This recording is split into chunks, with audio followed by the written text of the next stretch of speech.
jumped in the Roll20 game. Okay. Yeah, I see him there. All right. Well, welcome, guys, to our 43rd, 44th session of Ophion. Um, I'm just going to do the real quick announcement. As you might see on the screen at the moment, my usual Discord overlay is gone. That is because Discord is quite literally in the middle of what they qualify as a major outage. Voice is still working for the moment. You just won't be able to see who's actually doing the talking. So if you haven't memorized everyone's voice yet, sorry. There's not much we can do. I think in the future I'm going to have a backup using Steam Voice, but I still have to look into that sort of thing. I figure most people have Steam in one way or the other, and that just might be what we have to do. But as long as Discord works today, we will be running a session. But as that is said, obviously, if Discord literally dies mid-session and it doesn't come back, this session might be cut short. So we're kind of at the mercy of Discord. Other quick announcement is, as I've tweeted, on the 24th, which is a Thursday, at 7 p.m. Eastern, I am having a big old get-together with players across pretty much every single game of Star Trek Adventures I'm running, and something like 11, 12 players on one ship, and I think it'll be a good time. Just make sure, if you're interested in that, to save the date and show up right here on Twitch or on YouTube, and it'll be a good time. But without any further ado, I believe, Captain, you have the opening log. Okay. Captain's log, stardate 57017.5. This log and all of its attached references have been encrypted under Secure Data Storage Protocol 632-beta. Commentations to Lieutenant Locke for implementing digital sandbox processes. We are currently holding station within the nebula alongside the Red November. The forensic investigation of the captured ship is completed. However, frustrating little information has been recovered from its databanks. We were able to discover its origins at Oyarsa Prime, even though the Federation assets there are none officially located there. Locke and Murthrin's report that whoever was piloting this vessel was most likely within a 10 light-year radius. By stellar cartography, that is 15 different star systems, 41 space facilities, and at least 719 spacecraft. The chances of tracking the signal are slim. However, the Red November is programmed to fly somewhere encrypted, unless it is left alone, or if left alone, and it detects it's not being followed. Starfleet intelligence has been appraised of our situation through a secure relay system. They acknowledge the existence of an Admiral Sloan and an organization known as Section 31, but they officially disavow him and any activities. They've sent us everything on this organization, but the data doesn't even fill a single pad. They also say that the Admiralty is very insistent about contacting the Ophion. I've ordered the Ophion to run silent until a course of action is determined. No communication in or out until otherwise noted. End log. All right. So, you did say you wanted to meet with everyone in the conference room. That about right? Yeah, I think a post-forensic discussion is in order. Okay. So that your main sort of guy on this isn't left out in the cold, Drake will say at this point you and Zareed have returned from your trip to Earth, and you are basically being brought up to speed during this conference. Am I missing anyone in the senior staff meeting? Probably Lieutenant Commander Sutai as first officer. Okay. And I think I'd like Jisa there. And Jisa. All right. So, long story short, Lieutenant Drake, someone tried to drop a quantum torpedo on the bridge and make it look like an accident. And it wasn't me this time. So, wait. So, Locke, you've done this before? Well, maybe, but that was an accident. It was meant to move 1 meter and instead move 45. The torpedo casing was empty, in his defense. So, if it moved 45 meters from where your lab is, that would roughly put it on the captain's desk? Yes. About 2 meters in front of my desk, to be precise, but yes. Interesting. Well, I'm sorry I wasn't here to defuse the situation, but I'm glad that Lieutenant Sona was able to do it. I suspect Yes. they deliberately waited until a few of the more capable personnel were off the ship. Yes. Interesting. Yes. Anyways, let's call this, now that everyone has arrived, welcome back, Lieutenant. And let's go over what we've been able to find. The Orisa shipyards apparently built this thing, even though we have no idea what's in Orisa. Murthrin and Locke, you say that this ship is apparently programmed to fly somewhere if it's left alone? Yes, from the looks of things, it's meant to operate more or less autonomously to avoid the possibility of tracebacks with a holographic crew to manage it in the meantime. Very well. And Prid, I didn't see anything from you on your forensic report. Did you find any trace of organic material that might give us any clue of an individual aside that may have wandered that ship at any point? I did not. Yeah. Fair enough. So, we are currently in possession of a rogue operation and their vessel, currently hiding deep within a nebula and not taking any calls. So what should we do, guys? Spray paint S31 on the side of it and scuttle it. That's a little obvious, but I like your message. I like the message it sends. Well, I'm tempted to try and use it as a Trojan horse. Elaborate, please.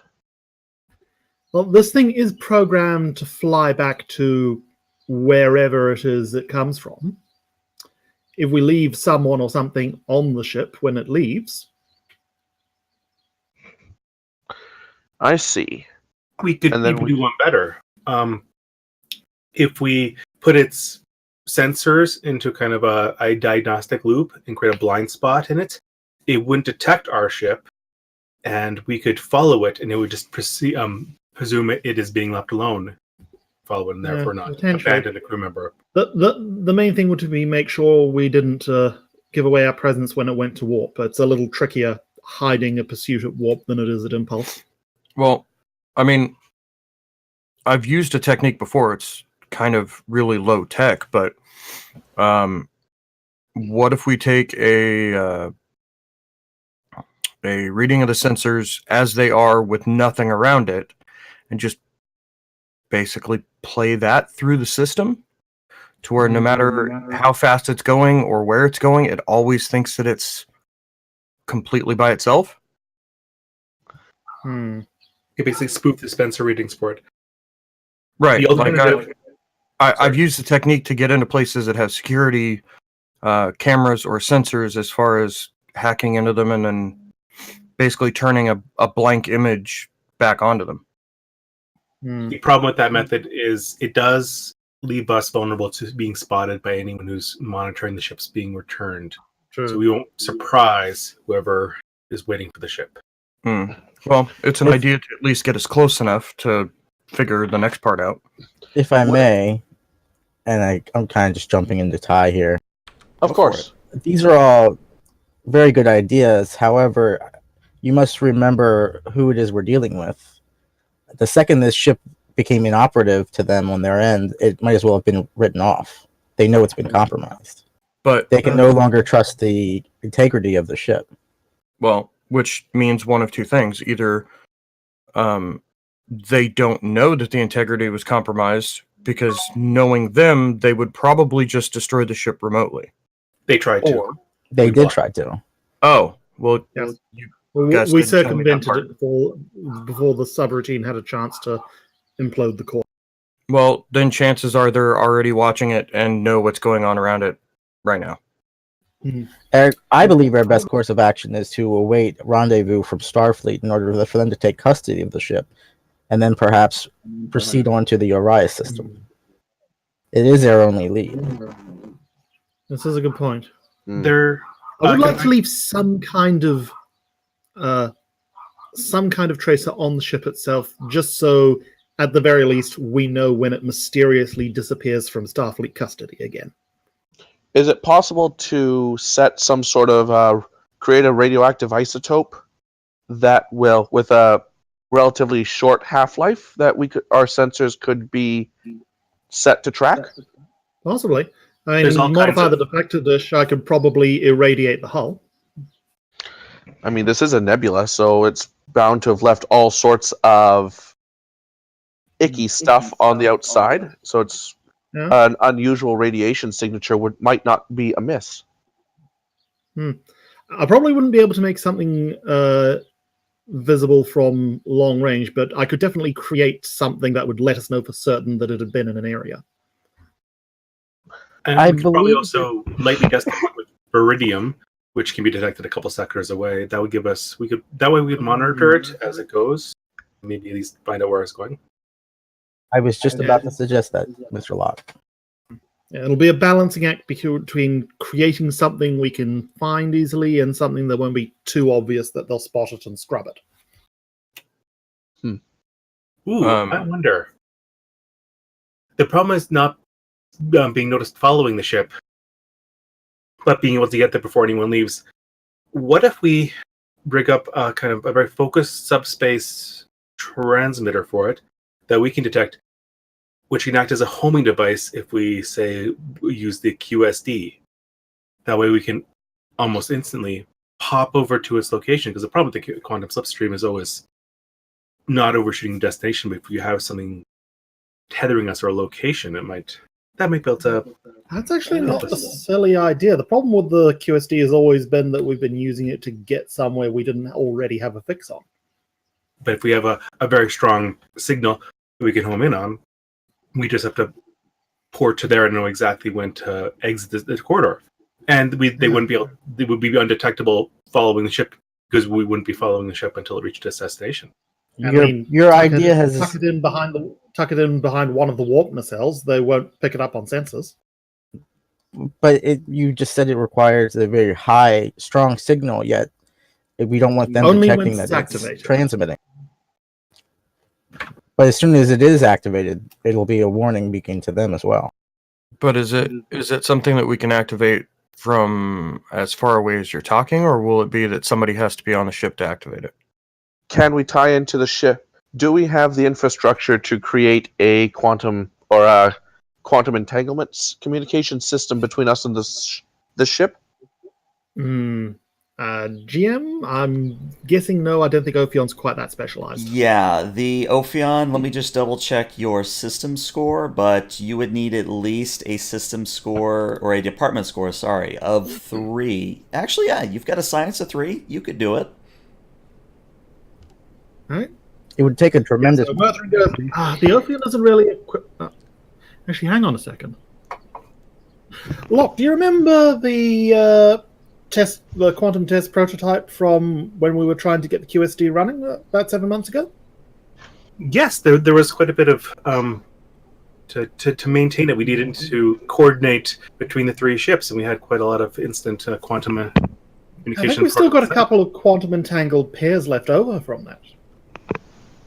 We could turn one of those into a beacon. And since it's already built into the quantum slipstream device, it should be easy enough to send it, make the signal workable inside the corridor. Yeah. Basically, we'll just need to make sure it's hidden very well, and then boom. I'll ask again. At the range you're talking about being behind it, can we activate this beacon from that far away, or does somebody need to be on the ship? Oh, with the quantum entangled device, no, we can just activate it remotely from theoretically any distance. Theoretically, it should work between galaxies, even. Well, I wouldn't want to put that one to the test. All right. A theory. Moving towards less theoretical matters, Merthrin, how goes repairs to the Gamish section? Slowly. The sensor array's still quite fried, but we'll be able to get up and running to Vulcan at least. I don't want to go to Vulcan. I want to go to Orisa. Give How me long another it- day, and I should have enough. I should have it functional enough. All right. Here's my plan. Let me know if you have anything to suggest. Let me know. So I suggest that we take another 24 hours within the nebula to bring the Ophion back to ship shape. During that time, Locke, you have to that amount of time to rig up a remote quantum entanglement beacon on between us and the Red November. If we're able to trigger it, and then we can jump to its near location within minutes with our quantum slipstream drive. And after that, we probably violate several different Federation laws. Well, what else is new? I'm not Yes. going to tell anybody. Very well. Sir, Yes, Commander. the second we notify Starfleet of the Red November and its capture, undoubtedly the Section 31 will have embedded assets that will let them know that we have people on their way. I have no intention of alerting them of anything, Commander. As of right now, we can't trust Starfleet Command to act objectively in this situation. Heck, it was a big risk even reaching out through Starfleet Intelligence. Which brings me to the next dicey subject. If this rogue operation Section 31 operates within the Starfleet and the Federation as a whole, we can't trust our own crew. And that's why I brought you in here, Jisa. Lieutenant Drake, Commander Ty, and Lieutenant Jisa, you guys are on counterintelligence. I'd like you thoroughly investigating our crew's service records. If there is anything that doesn't add up, I want them investigated, please. So Jisa does kind of speak up a little bit, and she says, Captain, may I say something? Of course. I worry that this might be, I believe the human expression is being as batty as a horse? No, that's not right. Honestly, I can't remember the phrase, but the gist of it is, Captain, that I think we're being a little bit too paranoid here. This is, if you recall back in the Dominion War, the sort of hysteria surrounding individuals that could be changelings. I don't think I have to remind you of Admiral Layton's, or is it Layton? Yeah. Admiral Layton's attempted coup on Earth. That's actually required reading and required study for all ship's counselors these days. It's our job to make sure that doesn't happen again. Thank you for the insight. You'll probably remember that I wasn't active during the Dominion War, so I, either for good or ill, missed out on all that general paranoia. But I also got to witness a live quantum torpedo materialize not 10 meters in front of me on a bridge. That is a point, though. They were willing to blow up the ship. If there is anyone here in league with them, they know that they were about to get blown up by that. They don't care. Whoever, if anybody is on the ship, I'll use if for now because there's nothing concrete. But if there was anybody on the ship, from my dealings with this group, they don't care. The only people that matter in this group are the higher-ups. The underlings, the people they bring in, the people that they're using, and I use that term exactly the way it's supposed to be. They are tools. And if they leave a tool behind, they don't care. Because to them, the ends justify the means. Very well. I understand your concern, and it will be noted in my logs, Jisa. But right now, the Ophion is a target, and as much as I would give my life for any member of this crew, and would trust that they would do the same for me or anyone in this room, Yeah, I may be battier than whatever battier than a bat. Apparently, maybe that's the word. But we do have to be vigilant. Don't take action, of course. We just need to be sure. It's And worth noting that before this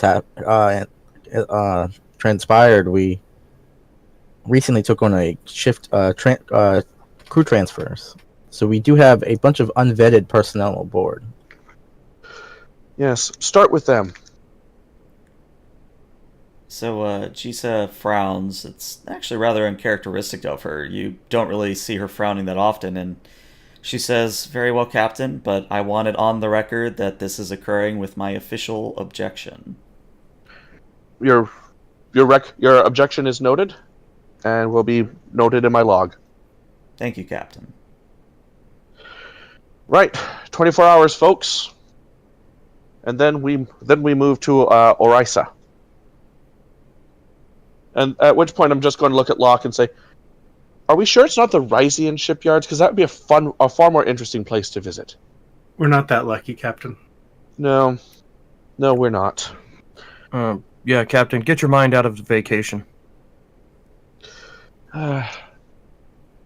Yes, all duty first, pleasure later. If we survive, we'll take a week. If we survive this encounter and we're not all court-martialed, I'll see what I can do to get us a week on Ryza. If there's nothing else, Captain, a moment afterwards, please. of course, Commander. Very well. Dismissed. Drake will walk out with Jisa and just kind of like give her a nod and I completely agree with you, but we need to do what we need to do. And Following Draco. shortly after, Murthrin will sort of, as he goes past Jisa, will say, "For what it's worth, I agree."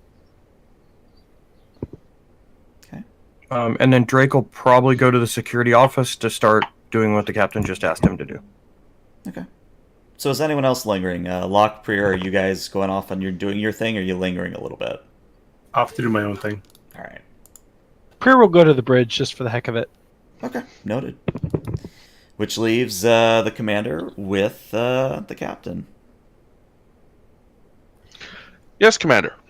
I have some trepidations about your plan, Captain, and I thought I would voice them if that is all right. Of course. It will take us 10 hours for the Ophion to be maneuverable to the Orion system. And should this Red November become operational again while we're gone, your supposed plan is to use the QSD to warp us right back here. I do not believe we are in a position for another sustained firefight with it.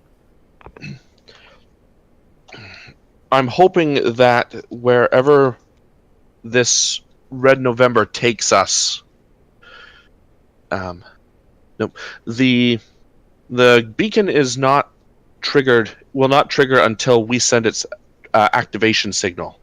So we get to pick where and when. Well, we get to pick when, at least.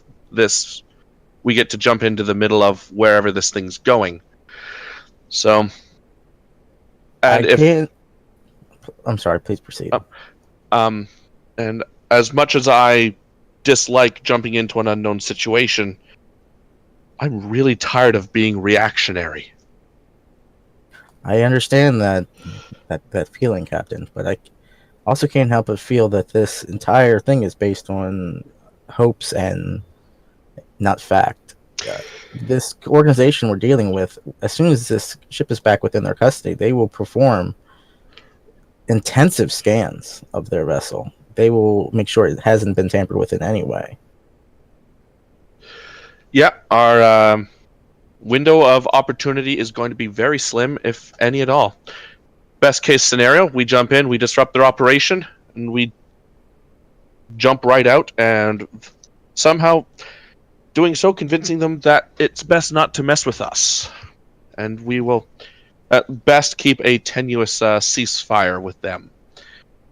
Worst case scenario, we've painted a giant target on our backs, and we will all be dead within a month. I believe we already have the target, Captain. Well, then we don't have much else to lose, do we? No, we do not. My other cause for concern is, I'm sure you're aware of Lieutenant Drake and Locke's background. Yes, I'm aware of their. I am aware of I'm aware of Locke's ties within Starfleet intelligence. Yes, And Lieutenant Drake's?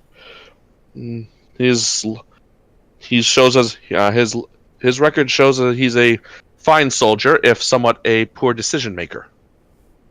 It's my understanding that his background extends a little farther than common foot soldier. I'll raise an eyebrow. I just went over his records with a rather fine-tooth comb. Out of game, there was no record of Starfleet intelligence in Drake's records, were there? Oh yes, there is. Oh, there is. Yeah, Huh. it's on my back. Yeah. It should be on my background page. Ah, Let me find I it. didn't recall seeing that, but I could be wrong. Here it is. After the siege of AR 558, Drake was picked to join Starfleet Intelligence. Yada yada. yada. I apologize. I missed that during his whole dress down. That would have made life interesting. It's quite all right. The wide boy face was right next to it, so I can see why you missed it. Yes, it is very distracting. Yes, Drake and I have come to a recent understanding about where his duty lies. I may not approve of his methods all the time, but I do not believe that he would be I do not believe him to be a aggressive agent against us. I would never accuse the lieutenant of such an act. However, SI is, should we say, a known. Sorry, hold on.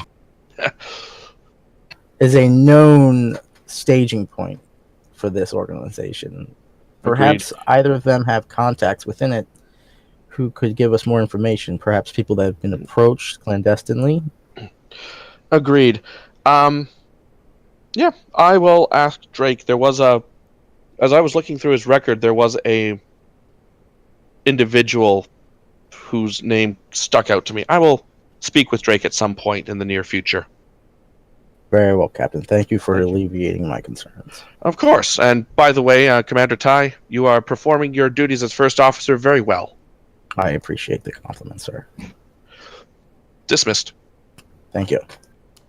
And I'll head back to the bridge. Alrighty.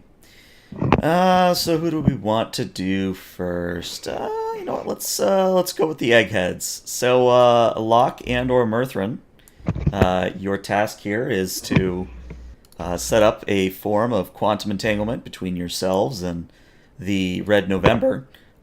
You've already sort of done a little bit of the technobabble about how you're going to accomplish this, but I'm curious as to how thorough you're being, if that makes any sense. Yeah. So I'm thinking, rather than like trying to hide it on the hull or whatever, Milton's going to try and find like somewhere on the ship where you could like hide a thing down the back of something and it would be easy to miss unless you literally pulled the entire thing apart. Okay. Why don't you roll me a Insight Engineering, difficulty 2. Out of character, and Vladis would love to. He offers Vladis his can service. come in. I was like, I know I'm missing someone. Where's Vladis? He doesn't have to be there, but the nacelles are a particularly good idea because the emissions there can be used to hide them. But hide such a...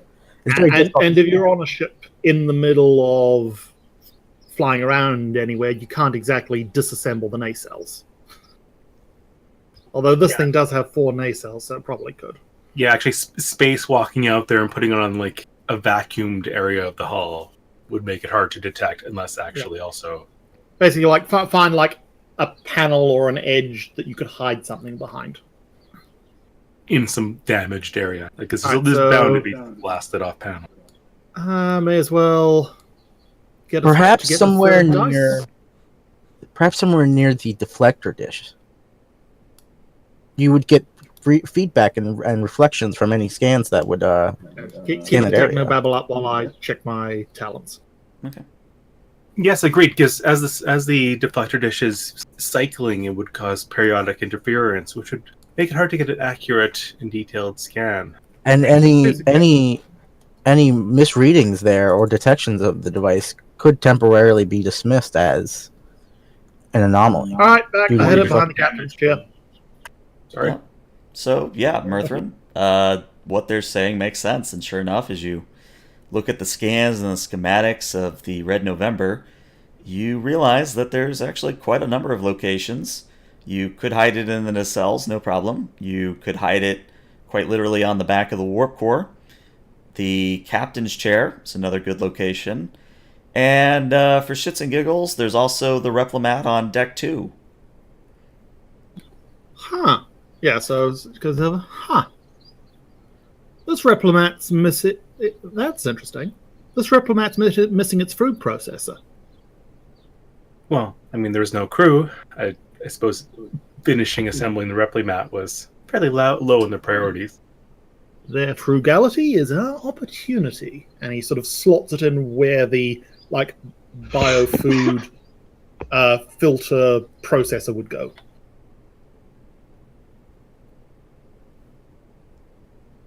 Sorry, say that again? Have I lost sound? No, I think I lost it for a moment. I only Okay. caught the last half. Okay, so basically he's like, so this replimat doesn't have the bit of software that handles processing organic food from the replicator. Because, holographic crew. So sort of just slip it into that gap there.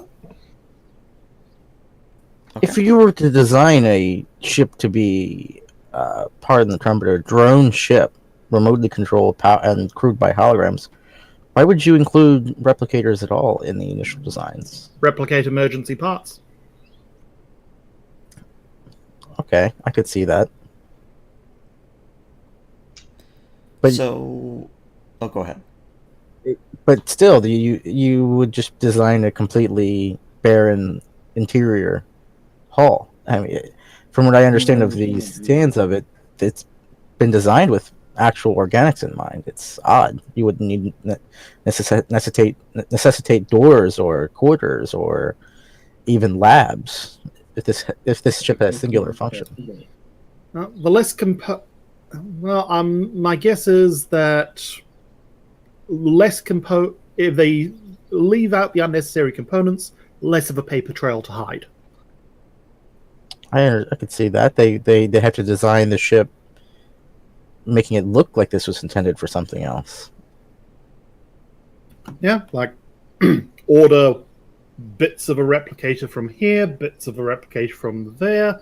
No need to order the bits you don't need, and then assemble it on site.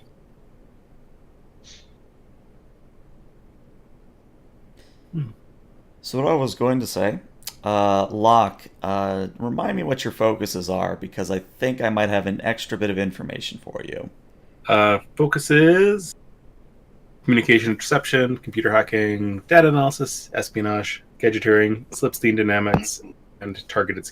Whoa, it's almost like you're a spy. You think, yeah.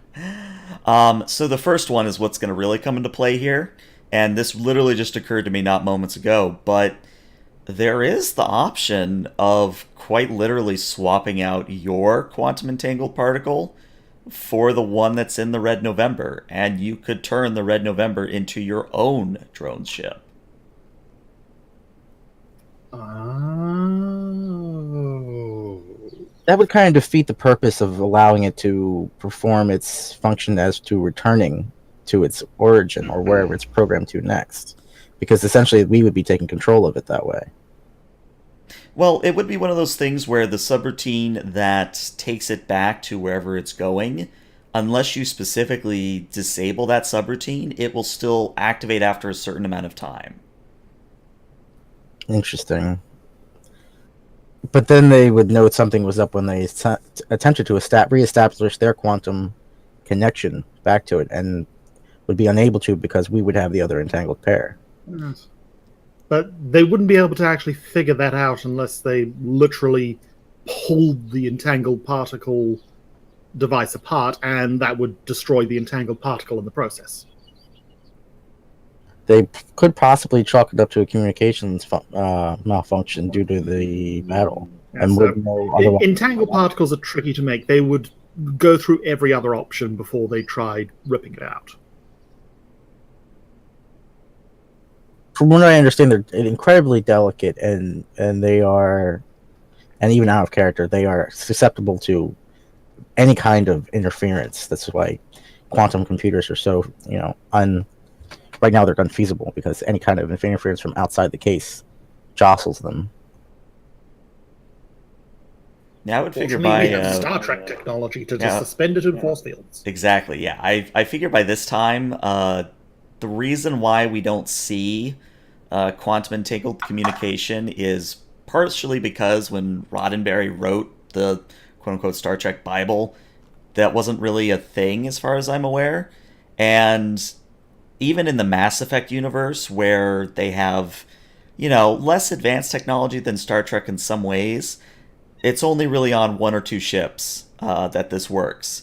And I honestly don't know the lore behind the Andromeda part of Mass Effect, but I'm willing to bet, like, not even that ship or whatever ships are in the Andromeda galaxy can talk with the things back in the Milky Way. Like, there is still a distance limitation, and there is still a, as you put it, a signal to noise ratio where it just will not work. I imagine also bandwidth is a huge issue, because it's basically, binary. It's a single bit communication line. Yeah. So it's the speed of process. It's a 56K modem. You're not going to get a whole lot of data through it. Right. So it's one of the yeah, things where you're not going to obviously send a hologram through it, but you could potentially get enough data to remotely pilot it. But you would be basically relying on sensor readings rather than, say, a view screen like input. It'd have to be heavily automated to even handle it. So you'd have to give it some commands, very simple commands, and then it would extrapolate and do it and figure out what the best course of action. You're not so much piloting it as guiding it. Sort of like a choose your own adventure, but with a ship. Well, I could certainly get the engineering aspect of that done. All the data analysis and software backup, that's a bit more complicated and would probably be more in your wheelhouse. Was there a shuttle bay in the ship? There was. Well, let me quickly stare at a blueprint here. So it's one of those shuttle bays where it's like on the Defiant, where all that's really in the shuttle bay are worker bees. But would there be worker bees? There would be worker bees, yes.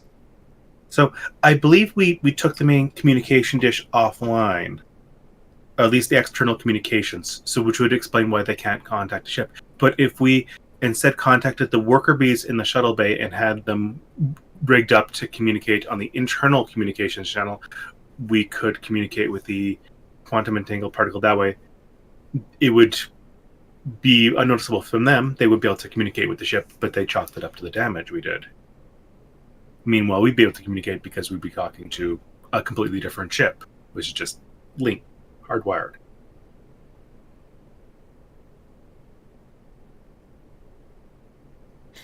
Well, these are all lovely ideas, but for sake of time, I do need to know which plan you guys are going with.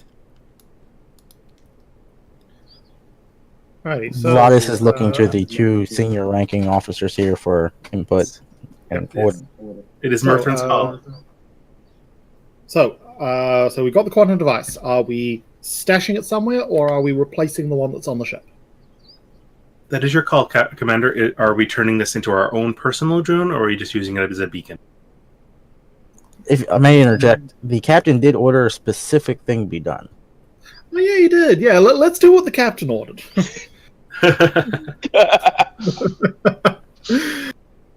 So yeah, we hide the quantum device elsewhere on the ship. Alrighty. And because you guys have done so much technobabble, I'm just going to give this to you as a difficulty 0. So just don't roll a complication. Please don't roll a complication. So all of you can roll. 2 of you will be assisting. And this is just going to be a simple control engineering from all of you. So whoever wants to take the lead, you're So rolling that'll 2 be dice, and everybody 10 else and is rolling 5 1. for my control engineering, which I think is the highest. I don't think I have a focus here that helps. I've got diagnostics, EPS, emergency repairs, warp core mechanics, and sensor calibration. Yeah, nothing's going to help you there.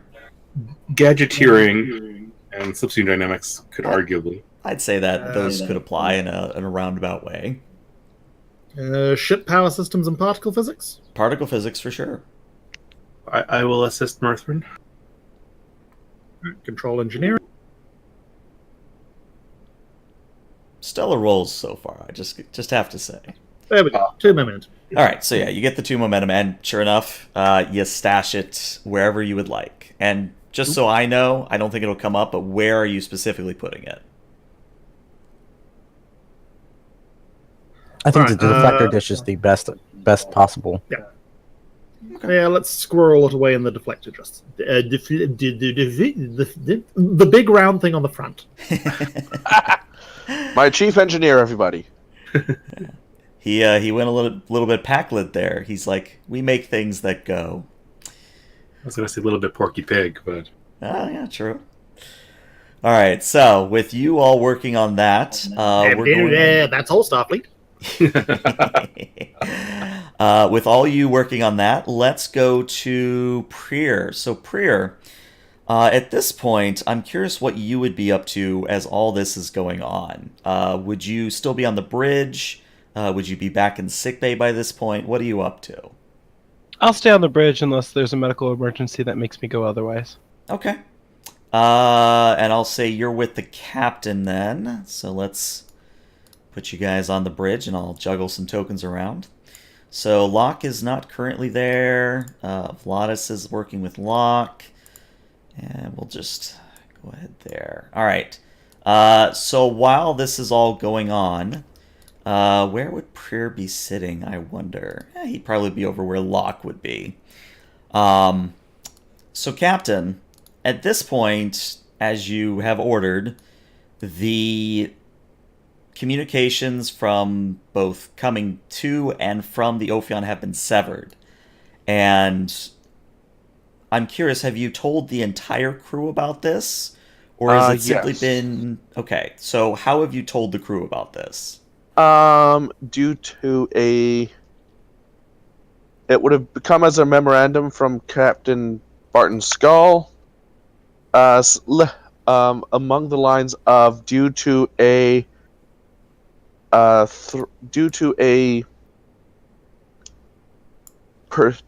persistent threat against the Ophion. The Ophion is to run silent until this order is rescinded by the captain or the ship's current commanding officer. Okay. Just brief to the point and no details as to, oh yeah, if we talk to someone, Starfleet might find out and send their other Starfleet ships to attack us. Yeah, basically, just the ship came under cyber attack. We're running silent until we got more to go on. Yeah, something along those lines. Are we actively stopping communications from leaving? Well, we're deep inside the nebula, and communications within or outside the nebula aren't all that they're possible anyways. So we're behind a very good... Have we physically disconnected the radio? That's kind of my question, is have you pulled the wires? Yes. Okay. Due to the hard lines have been severed. Do that, and that's easy enough to do. Yeah, it's simple enough that you don't have to have Mirthrin or Locke or Vladis do it. You could just say, engineering team, go disconnect wire ABC. With that said, at this point, Captain, remind me, the Skull symbiote. Can you give me a brief rundown of your past hosts? Let's see. Past host, first one was an engineer on board Kirk-era Star Trek or Starship. Second host was an opera singer / musical diva. Third host was a combat fighter pilot whose life ended rather quickly in the early Federation Cardassian War. And here I am. You. Okay. Yep. So, You're not really sure, but something about this situation gives you the oddest sense of deja vu. Okay. Can I roll like some sort of con check to talk to my symbiote? Or is that Yeah. I would say this would be either a presence in medicine or perhaps a presence in command. And if you've got an argument for something Okay. else, I'd be more than happy to listen. Okay. I'm going to ask Prier to join me in my ready room, as he's both a physician and Trill. He might understand what's about to happen. All right. So we cut to your ready room as I try to find where Prier's token is. There it is. There we go. Lieutenant, that my symbiote is nudging my deja vu something fierce. I'm going to commit to a Calto-Ral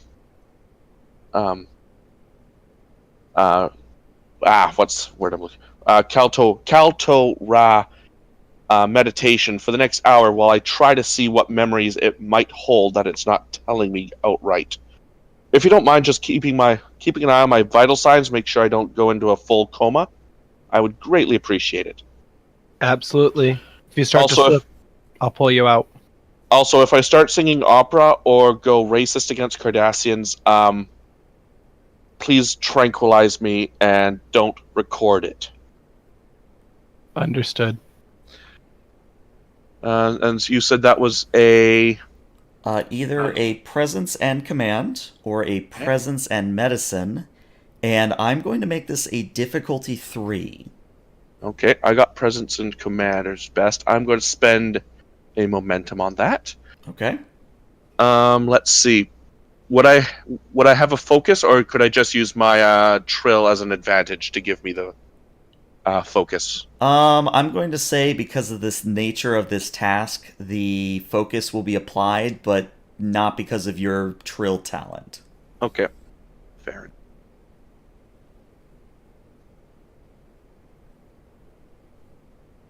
Wow, Nice. would you look at that? So that's My skull. That's 3 momentum. Well, it was Nope, difficulty 2 momentum. 3, so 2. Yeah. 2. But you were kind of right. You're at 3 total. So Skull, you sort of delve into your memories and the memories of that of the symbiote as you meditate, and the more you look into your first host, the more you realize there's similarities between what's going on with your ship and what your previous host experienced.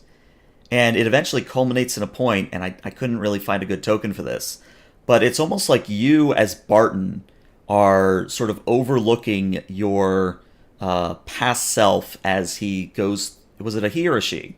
He. Okay, as he sort of goes about his ship, and at the moment he's walking out of main engineering and he's walking somewhere else, when all of a sudden he's pulled into an alcove, and there's an individual there. He is dressed in a pure black uniform of the time. So think basically a Kirk uniform with just black coloring throughout. And this individual sort of shushes him and says, "I need to speak with you immediately." And since you're the symbiote, I'm going to let you roleplay your side. Who are you? My name is not important.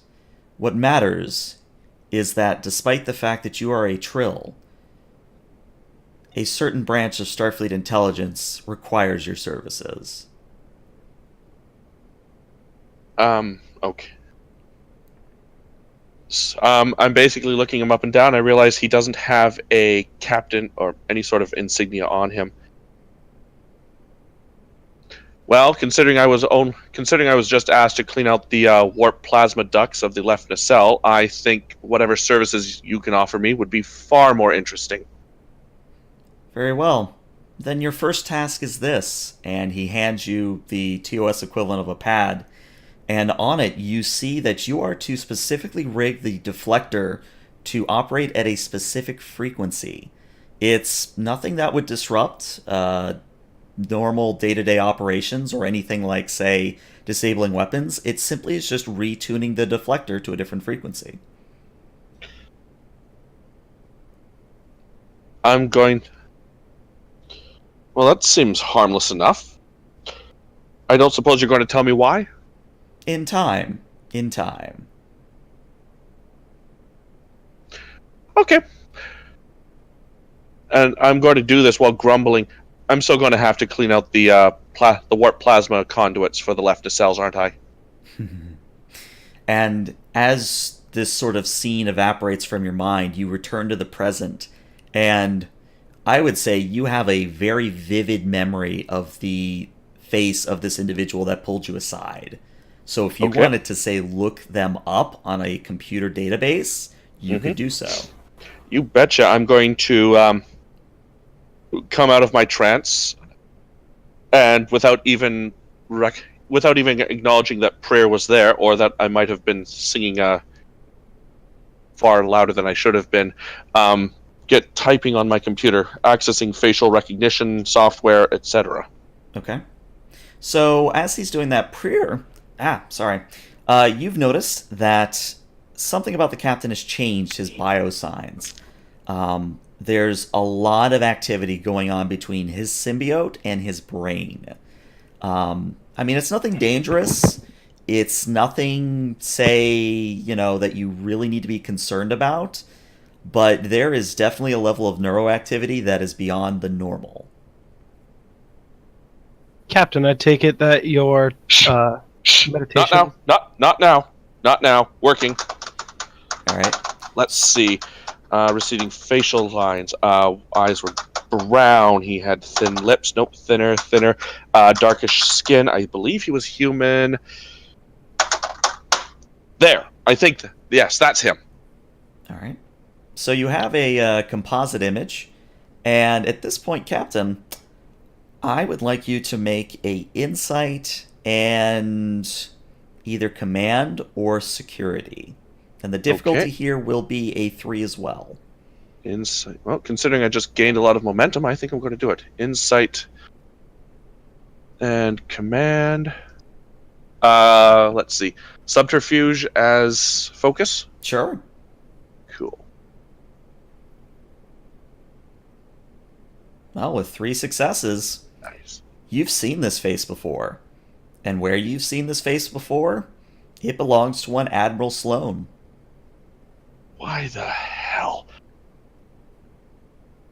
Sorry, Doctor. I was given a memory from Valus, my first host. This Admiral... I'm just going to spin my computer around to a side-by-side picture of the Admiral Sloan that Starfleet Intelligence has sent us, and the Admiral Sloan that I remember from my walking dream. What? Your first toast was almost Yeah, the same time. My first toast. About 300-ish years ago, yes. That's... Unless they were Vulcan, and even then, that's pushing their age limits. How? I don't know. Damn good question. Hopefully we'll be able to find him and ask in person. I'm going to run a thorough scan of this face through Starfleet records, and it's going to be a very a level 2 search, so it's going to take a while. I want to see if this face pops up in any other records at all. Okay. On board the ship. Doctor, this is getting weird. You've seen my history, and you know that I have a lot of issues with trust. And I feel that I'm skirting the line of backtracking on my all the mental stability that I've gained over these last couple of years. If you see me acting inappropriately or paranoid, do not hesitate to do what you need to do. I understand. Now, all this stress is making me hungry. Let's see what the duck is serving. Sounds like a wonderful idea, Captain. All right, so you two head off to the dock, and I believe that leaves Drake. What are you up to during all this? Something nefarious, no doubt. Apparently fielding inquiries if whether or not I'm actually Sloan. Well, like I said, I was going to go to the Sloan security could office. be any one of us. He could be you. He could be me. He could be Kablam. Yeah, kablam. Shh, I know nothing. I would be in the security office, and whether or Welcome not to Section 31. someone else would be with me, and I would just be going through the crew records, starting with all of the new boots. All right. So, is there anything in particular you're looking for as you're scanning through these records?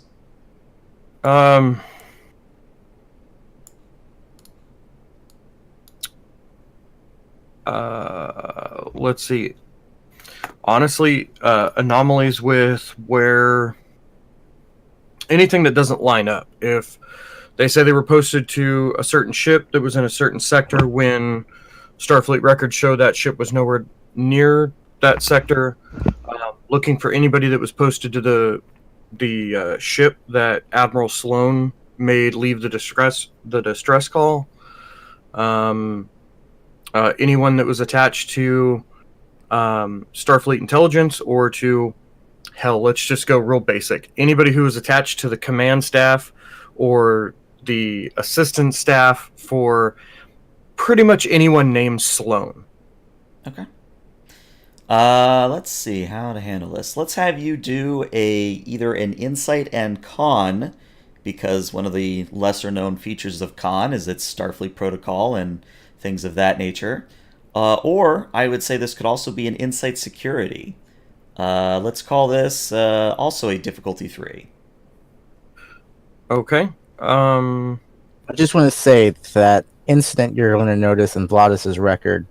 In my defense, she was a completely friendly Orion woman.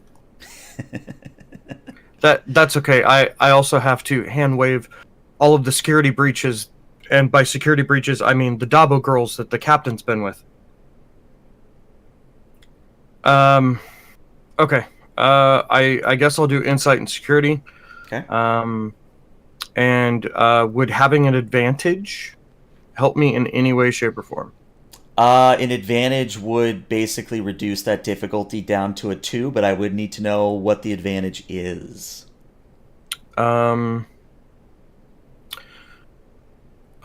Using my talent as an intelligence officer, being able to sift through data and sift through things that have nothing to do with what I'm looking for in a quick manner. Okay, yeah, I'd say that applies. And I'm assuming this is your intel officer once a session free advantage, yeah? Yep. Okay, yeah, sure. So yeah, difficulty's now a 2. All right.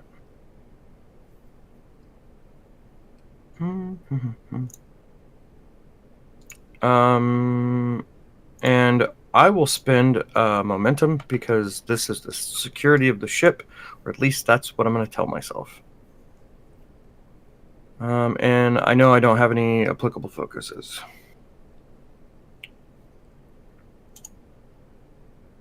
Hey, look at that. You get the momentum right back. Nice. So, good news. Well, good news, bad news. Good news.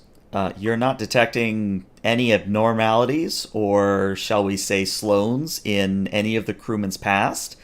But that's also sort of the bad news, is if there is a mole, and I'm not trying to hint one way or the other here, if there is such an individual, either their records are so spotless that there's no way to distinguish them, or there's simply no mole at all. Okay. And judging by my role, I'm fairly certain that I did a thorough job of doing this. Okay. That's pretty much the only thing I had been kind of tasked to do, is go through all the crew records.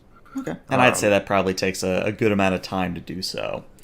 Well, yeah, I mean, we're a few hundred strong, correct? I believe the current 170 count. thereabouts. Yeah, 174, I think. Okay. But yeah, I'll go through all that stuff, and then I'll kind of package it up for the other two people that were tasked with this too, to kind of like, double check my work type stuff. Okay. So let's bring everything back together. Let's meet on the bridge, where 24 hours later, everyone's endeavors have come to fruition. Those of you that should be on the bridge are on the bridge. So Drake, you're there. Captain, you're there. Ty is there. Locke, you're back on the bridge. Vladis, you're sitting beside Chief Tin. And let's see, Preer, would you be on the bridge at this point, or would you be back down in sickbay? I'll stay up on the bridge. Okay. Sick You'll bay's sit boring next- right now. Yeah, you'll sit next to Locke then. Alrighty, I think that's everyone that should be on the bridge. So yeah, Captain, everyone has just finished telling you the results of their labors, and everything is up to your command at this point. Very well. I'd like to thank all of you for going above and beyond your duty in the last several days. It has not been easy for any of us to look at ourselves or the Starfleet as a whole in a mirror, but I really like what I see when I look at every one of you. Sona, please take us out of the nebula, ensuring to avoid any more of those torpedo mines.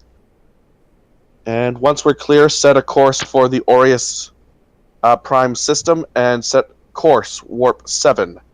We're still running in blackout mode. I do not want Starfleet log any communication that comes in. Do not answer. Understood, sir. And there's sort of a cinematic scene where we see the lovely vapor trails as the Ophion leaves the nebula, and Sona angles it slightly, and the ship jumps to warp. And it's, again, I'm not going to have you sit here for 4 hours travel time, but, you get to the Osiris system, and you find that it is a 2 gas giant system. Both planets are Saturn-like in that they are Class J, and they have rings around them, very thick rings. And the sun itself is a red giant star.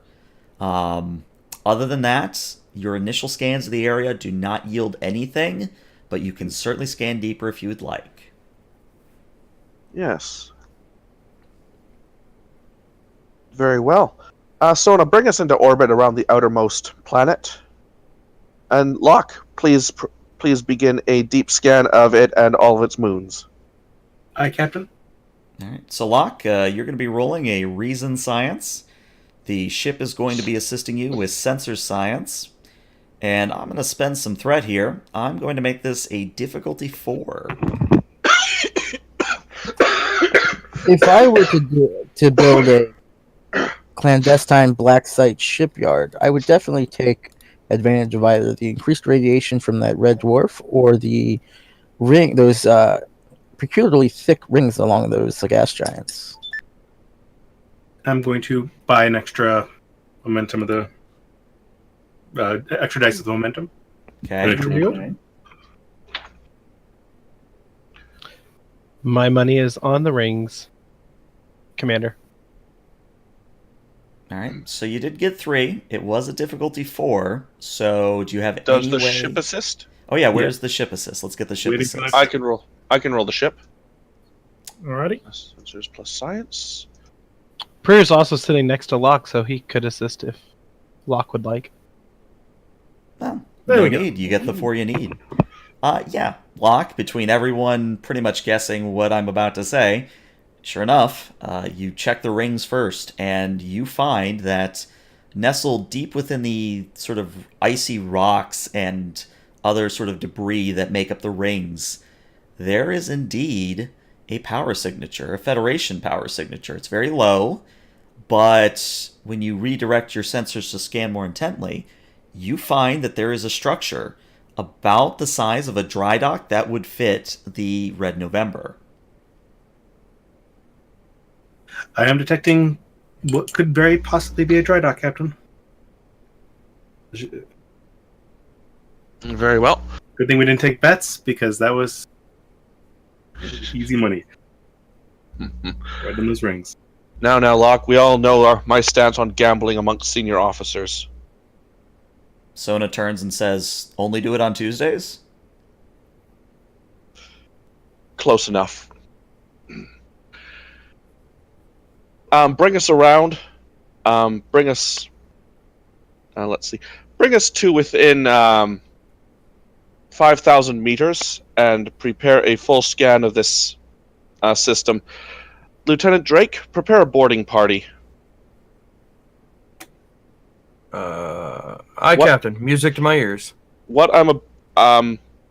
Before Drake leaves, I'm just going to say there is a distinct possibility that we are about to board a Federation structure, which may contravene certain Starfleet and Federation guidelines. These are all on my order, and if any of you have objections, please note them now. Very well. Drake will look around the room to everybody who's senior to him. Nobody answers. I have no objections. Duly noted. Now prepare that team, Mr. Drake. All right. Aye, Captain. And Drake will walk to the turbo lift, call whoever the backup person is for tactical, and then head to go grab a security team. All right. I'll grab Quakenbush because I'm sure he's itching to use that mean right cross. Mm-hmm. Always, And then whoever else is going to go with. Okay. Gladius will spin around in his chair, and he's like, not that anyone cares what an ensign thinks, but this is all tremendously exciting. Drake's going to stop. Captain, is there... you think there's any need for us to have a engineer on the team? Secure the station first, and then we will send engineers as... While I give Vladis a pointed look. How about a doctor, Captain? And Pierce smiles. Does Preer have much in the way of security training? Not necessarily Preer, but past host does. Head down to the transporter pads and wait standby, Preer. Aye, sir. All right. So Count right now... Zeb. Oh, go ahead. Just saying you can put Zeb on the away team. Zeb? Okay, yeah, I was going to ask. So I have, at the moment, I have Drake, I have Zeb, I have Quakenbush, I'll say it right eventually. And I'm wondering who else would be going. Would you take Shatsu? In my what's right? What I'm looking for? I would say no. Okay. Just because I think between Drake and Shatsu, they would have maybe had an understanding that one of them always stays on the ship for this type of reason. Yeah, and Shatsu is now primarily beta shift command, so yeah, she's moving into command and having to give away her duties of being first into the fore. Yeah. At times. Yeah. So my other question is, if you will remember, your Gorn bartender, of all things, does have rather decent sort of melee combatant skills. Would you like to take them along? Basically, I'm trying to get a character for everyone on the away team. Yeah, I mean, absolutely. I mean, if we're boarding something, it's going to be like close and nasty, and Klingons or Gorn would be perfect for it. So, Okay. Drake could happily have him on.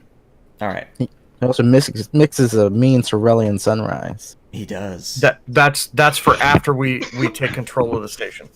Actually, wait a second. Didn't we say that Shrika was a female Gorn? yeah, Shrieker is a she. Yeah. Well, there you go. Either way. She still does good work. That's what matters. All right. So as the away team is prepared, Locke, you are detecting, and I'm trying to figure out the best way to show you this. I know what I'll do. I will take a screenshot, and if Discord PMs are still working, you will get a screenshot with which to advise the away team with. So let's see. Can I message you? It appears I can. Are we escalating to take phaser rifle? I was thinking we'd probably have the normal phasers just because close quarters combat, the rifles won't be as useful. Alrighty. Zeb is disappointed, but alright. Yeah. Yeah, I'll just type 2s, and I'll bring my detang. Okay. Because I don't think it's a cost. No, I think daggers are pretty much free, and if not, you can just take it. It's a dagger. Okay. But Locke, kind of describe what I just sent you. That is where you're detecting the life signs. And where would you like to beam in or recommend that the away team beams in? Slightly more than 6, half dozen individual. I think 7 individuals around the kind of aft region of the area. To the 4 starboard, there's some sort of giant power station. It's a reactor, I'm presuming. Mm-hmm. Yeah, there is a reactor. What's in the bottom right? The black box that you're seeing? Yeah. Yes. It is an elevator of some sort. Or a turbo shaft, I should say. Yeah, I recommend beaming into the turbo shaft or into the elevator might be the easiest way, undetected, and allow you access. Sounds like a plan. It's a good place to Would it be at least. alright if I gave Zeb another focus since he's being Yeah. he's in this. Alright. You can also give one to Shrika as well. So when you exit the turbo shaft, there'll be a long corridor with 3 individuals. Farther ahead, there'll be Okay. Locke, if you could get just a secure channel between you and me, and you can just feed me all this information as we're going, it would be helpful to have an eye in the sky, as it were. Sure thing, Lieutenant. Considering the relevancy, I'm going to give him small unit tactics. So my Discord is still not sending messages. So Drake's orders are to secure the bridge and not grievously injure anyone in the process. My Discord cut out when you gave actually what you wanted done, so that's why I asked. Yay, Discord errors. Yeah. But no, I think the turbo lift is going to be the best place, or the place that Locke was just talking about. That way, at least we come in and we have nothing to our back, or we have a wall to our back, and we can move out from there. All right. So, because I want to give you guys some momentum to play with, let's actually make the transporter task here. So let's see. I keep meaning to put in the handouts in there. We should have a Zindi transporter chief, right? You do. indeed. Chiztalik, who actually has some security focuses if necessary. Yeah. Hey, if he wants to go along too, by all means. Mm-hmm. So Chiztalik is going to roll me a control engineering, All right. and the ship is going to assist with sensors engineering. The difficulty is going to be a 2 here. Okay. Targeting scanners or transporter systems for focus? Oh yeah. Oh yeah. All right. No, you got one. Got 1. So who's got the ship? I can do the ship. All right. Sensors engineering from the ship.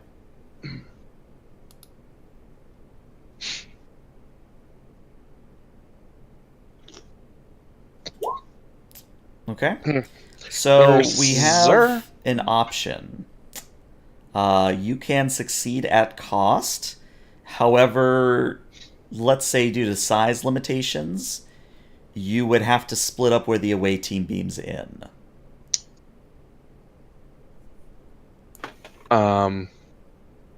Sure. That sounds like fun. All right. For someone not going on the away team. So it's going to be Chistalik's call. Which 2 is he going to split off from the main group? Let's see. So who was on the team again? It was Drake, Shrika, Quakenbush, And Zeb. and Zeb. Okay. Let's put Drake and Sharika together, and then Quakenbush and Zeb. All right. There problems. They had localized dispersion system had to perform emergency separation. And from somewhere in the background, Q shouts, "Waspinator, you idiot!"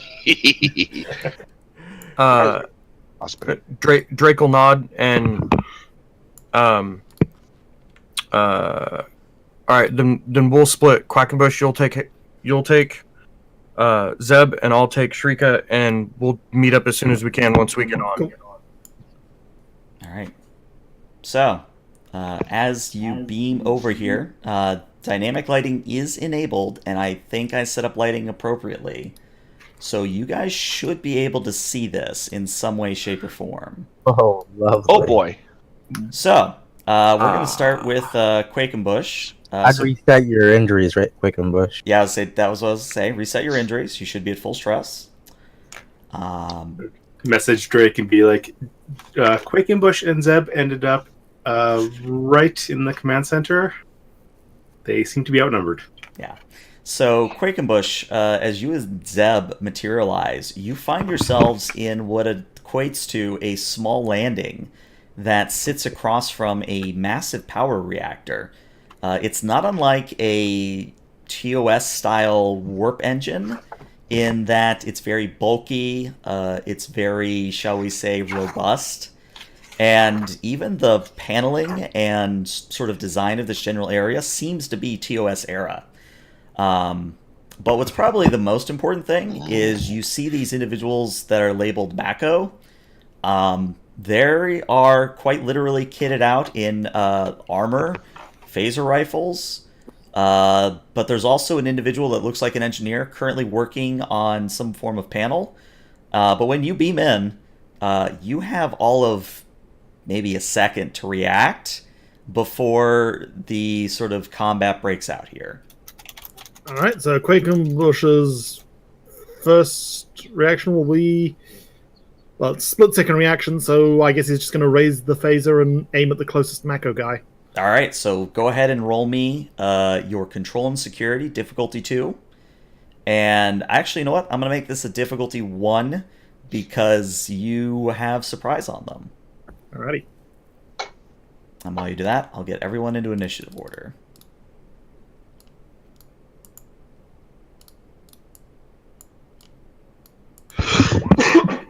All right, There so we you go. get a momentum. On to the damage. Yep. Alright, so there's 2 damage for the regular phaser, right? Are you using a Type 2, a Type 1, or a Type 3? Type 3 would have been the phaser rifle. Type 2. Okay, Type that's 2s 3. are 3 plus your security, so 8 challenge die.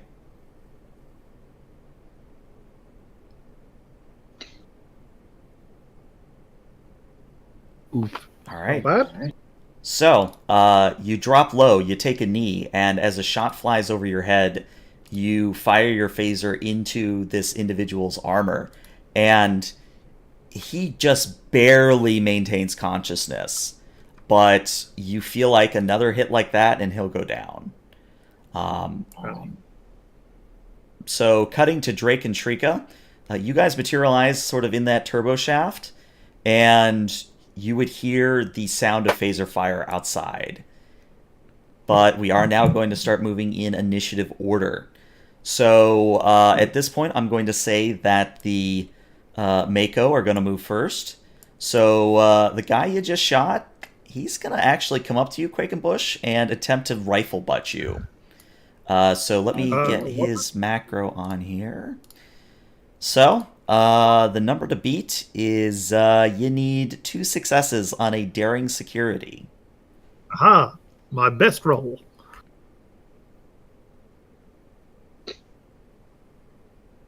Hand-to-hand combat would apply, I'd imagine. Oh yeah. Oh yeah.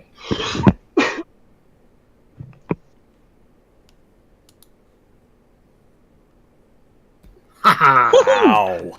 Wow. Wow. So you actually get 2 momentum from that. And yeah, you can roll your... Well, you basically have the option of either doing damage, disarming, or grappling this individual. So which would you like to go with? If I disarm him, can I grab his rifle? You can quite literally take his rifle from him, yes. Let's do that then. Alright. Yeah, but then you leave a guy still conscious, able to wrestle with you. That's a good point. Damage Can always him. grab the rifle afterwards. Yeah, let's go for a knockout. Okay, so go ahead and roll me your challenge die here. I believe yours is 6 with Vicious on it. I called it. Yep, vicious and knockdown. Nice.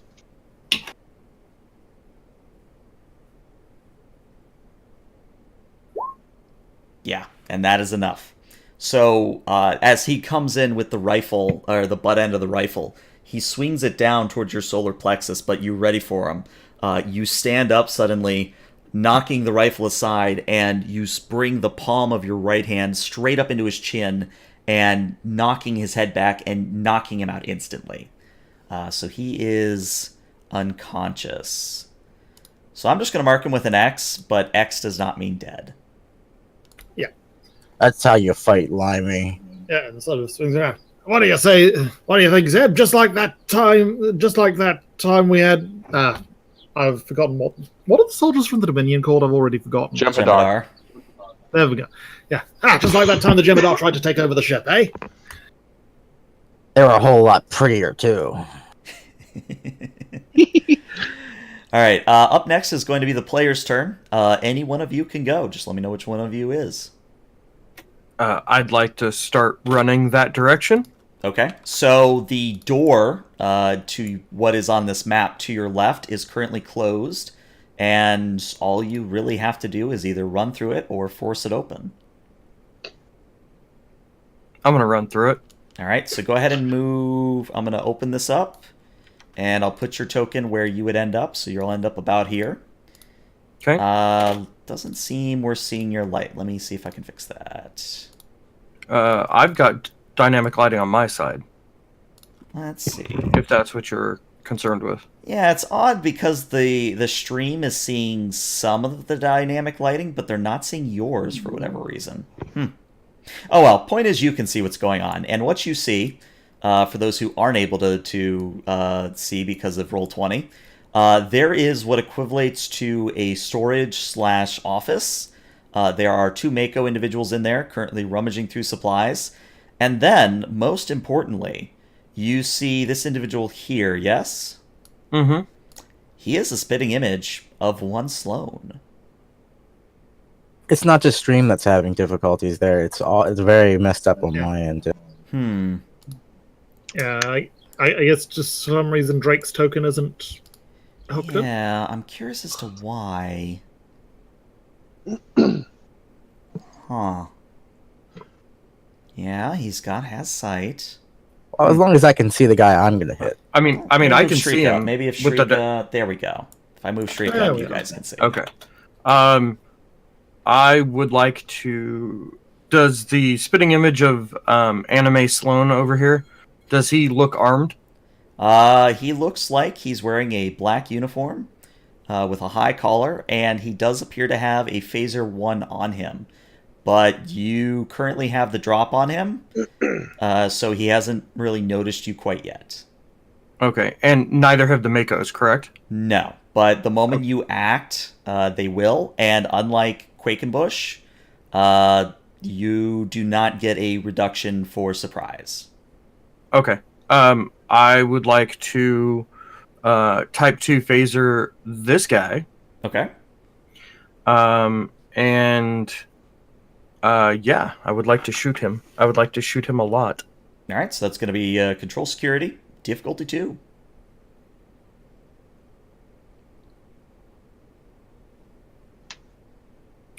We have 4. Momentum, yep. Are we going to be able to use quick action? Quick to action, you will, yes. Okay, and does that cost us momentum or is it free? Nope, because this is the first round of combat and one of you has quick to action. You guys can go back to back, but you can only go 2 at a time, meaning you can't like do Shrika, then Drake, then Quakenbush. You can do Gotcha. like Shrika, then Drake, but there has to be only 2 of you at a time. Gotcha. I would like to spend 1 momentum to help me shoot this guy. Okay. And I definitely have an applicable focus with hand phasers. Mm-hmm. And look at those goose eggs. Ooh. Oof. So, are you... I think your only option here is to use determination. Are you going to do so or no? And determination is only a 1 a day, yeah? Yeah. You really want Sloan to have a good shot at you? Well, I'm not even shooting at Sloan, but So 3 against 2.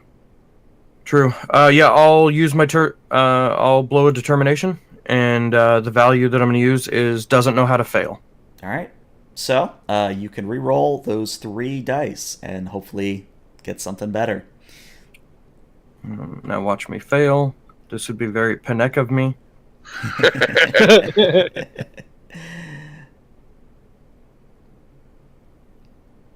That's much better. Much better, and you get the Nice. momentum back. So yeah, go ahead and roll me some damage. Which is 3 plus my security score, correct? Yep. For type 2, which would be 8. Yeah.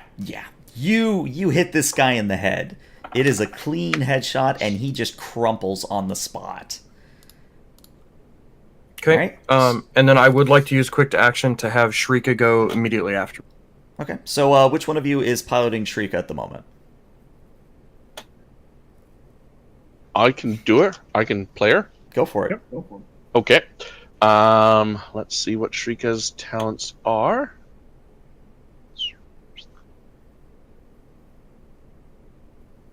Okay. She will do. Cool. She will follow and take a pot shot, I guess, at the next closest guy, which is this one. Yep, the spitting image of Sloan. All humans look alike to her. True.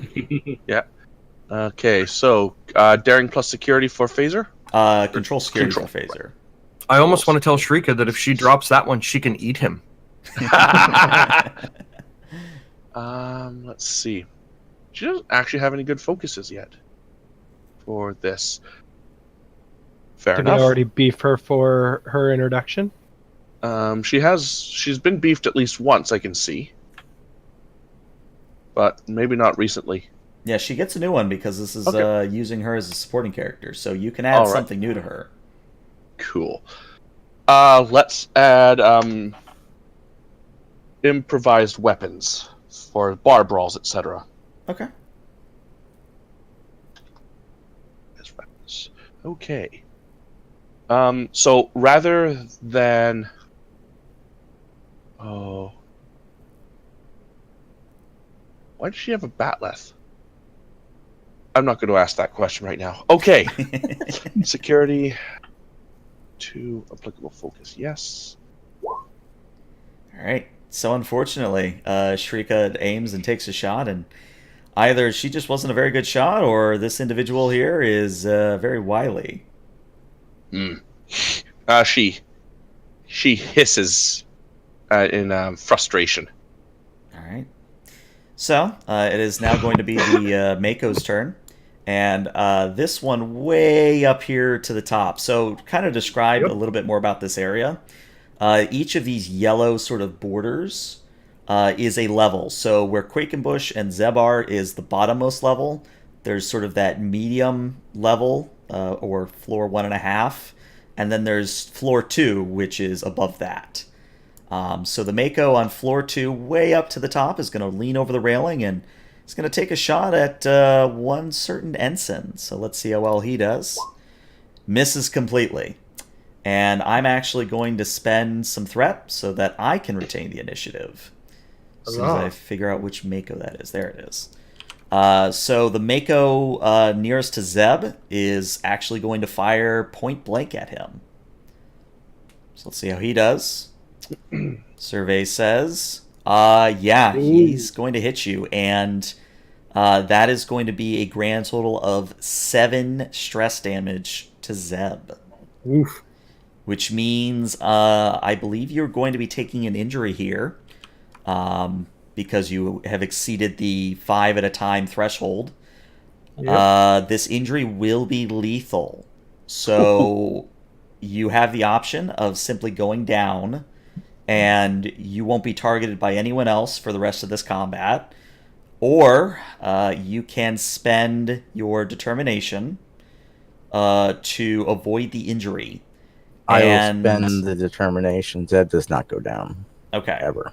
So because this came up yesterday in a game I play in, just so you know, if you avoid the injury, you still take the stress damage and you're still able to act in combat. But if you take another injury, you're dead. No ifs, ands, or buts about it. You are dead. If he goes down, Alrighty. he's just out for the count and needs medical attention. Mm-hmm. So that's kind of the choice here, is that either you go down and hope that your fellows can give you medical attention, assuming they survive the combat, or you stay up and risk possibly getting injured again and, quite frankly, death. Hey, I'm a red shirt. I mean, I signed up for this. All right, just making sure. All right, well that is all the Makos. It is now either Quakenbush or Zeb's turn. I think Zeb will go next. All right, go for it. Right. I'm going to head over to the guy who hit me, and I'm going to try to knock him out. All right, so it's going to be a daring and security, and you only have to get 2 successes here, or 1 success here.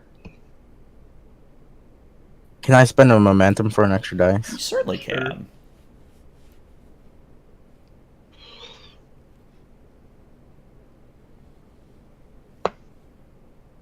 Hey, look at that! You get 2 momentum back. That's very nice. Go ahead and roll me your unarmed damage.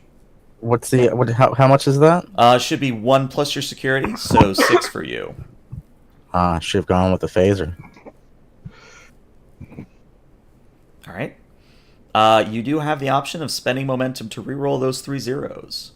I'll spend 1 more momentum. Or how many do I need to spend to reroll them? Just 1. Just one. All right. So that's just 3 d20s. 3 challenge dice.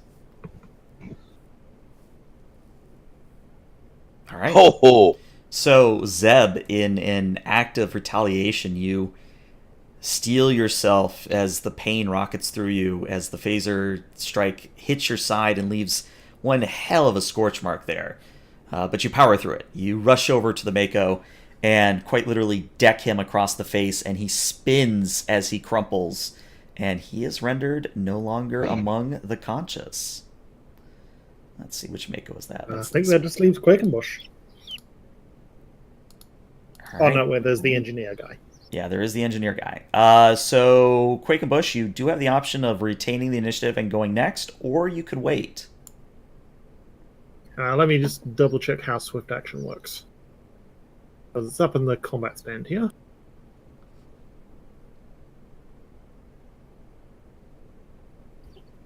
Alright, so that'll be an additional task. Alright, so I think...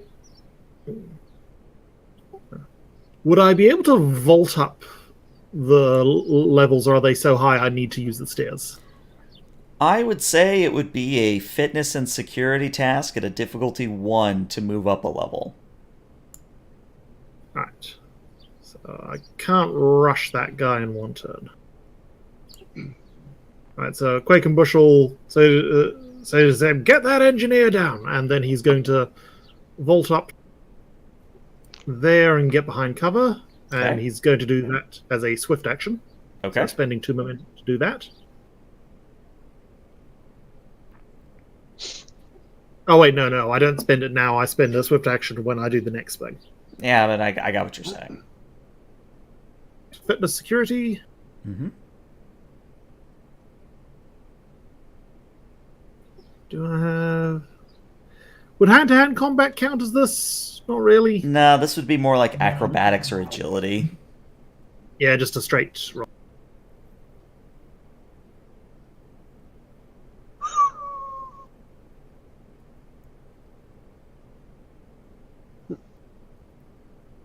All right. Nice. So, All right, so- you're going to be at 3 momentum after the swift task. But yeah, you move up there, and you are behind cover.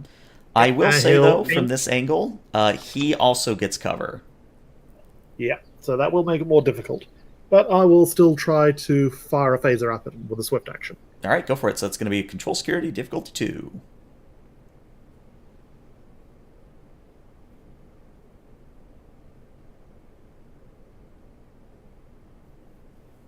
Yep. Oh, no, I'm still looking. Oh, yeah, there you go, too. All right, so back Nice. to 4 momentum. And yeah, go ahead and roll me your damage on this, and I need to roll some challenge die. And I'm going to spend 2 momentum to do 2 extra damage. Okay.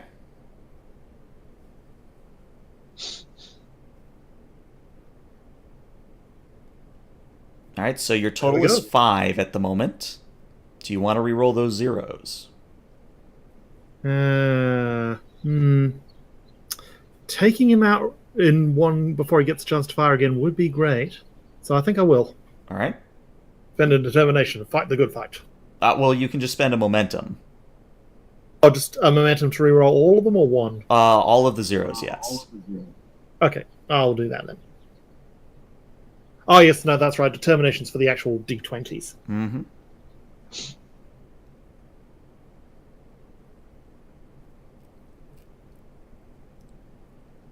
All right, so That's your extra. total comes to 9, Seven. and his cover only gave him a 1. So, Quakenbush, you vault up the side of this this platform, and you quickly steal yourself behind cover as another phaser shot hits where you just were. And then you peek out, and you line up your shot, and you nail this guy right between the eyes, and he just falls over. Actually, he falls towards you, so he falls over the railing, hits this bit of equipment, falls off of it, and is unconscious there. Ha! I fought off a flight of Cardassians with a bar stool and a saber. You got nothing on them. All right. So for the remaining actors here, the Mako with Drake and Shrika, this Mako is going to get behind cover, and then is going to shoot at Drake. Is only going to do a grand total of 2 damage, though. Actually, you know what? Let's spend some threat here. I'm gonna reroll those zeros. All right, so Drake, you're gonna be taking 5 stress worth of damage, which is an injury. So you have the option of spending your determination, or well, you've just spent your determination. I think you he just has to go have- down. Yeah, you can either go down, or you can challenge a value and get a determination back, but remember, that means you do have to replace the value at the end of the session. It would help if I wasn't muted. How does tough come in? Oh, you have tough. Yes, I do. I believe that means I have to do 6 damage to you. Let's check. I think it just gives you extra stress. Yeah, it says whenever you avoid injury, the cost is reduced by 1 to a minimum of 1. Okay, so there's 2 ways to avoid an injury.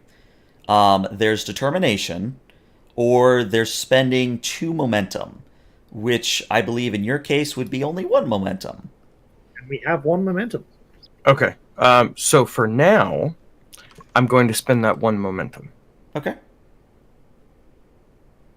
So in that case, you still do take the stress damage, and you're still up, but like with Zeb, you're sporting one hell of an injury. It's still going to need to be treated at some point, but you're not in any danger of dying as long as you don't take another hit.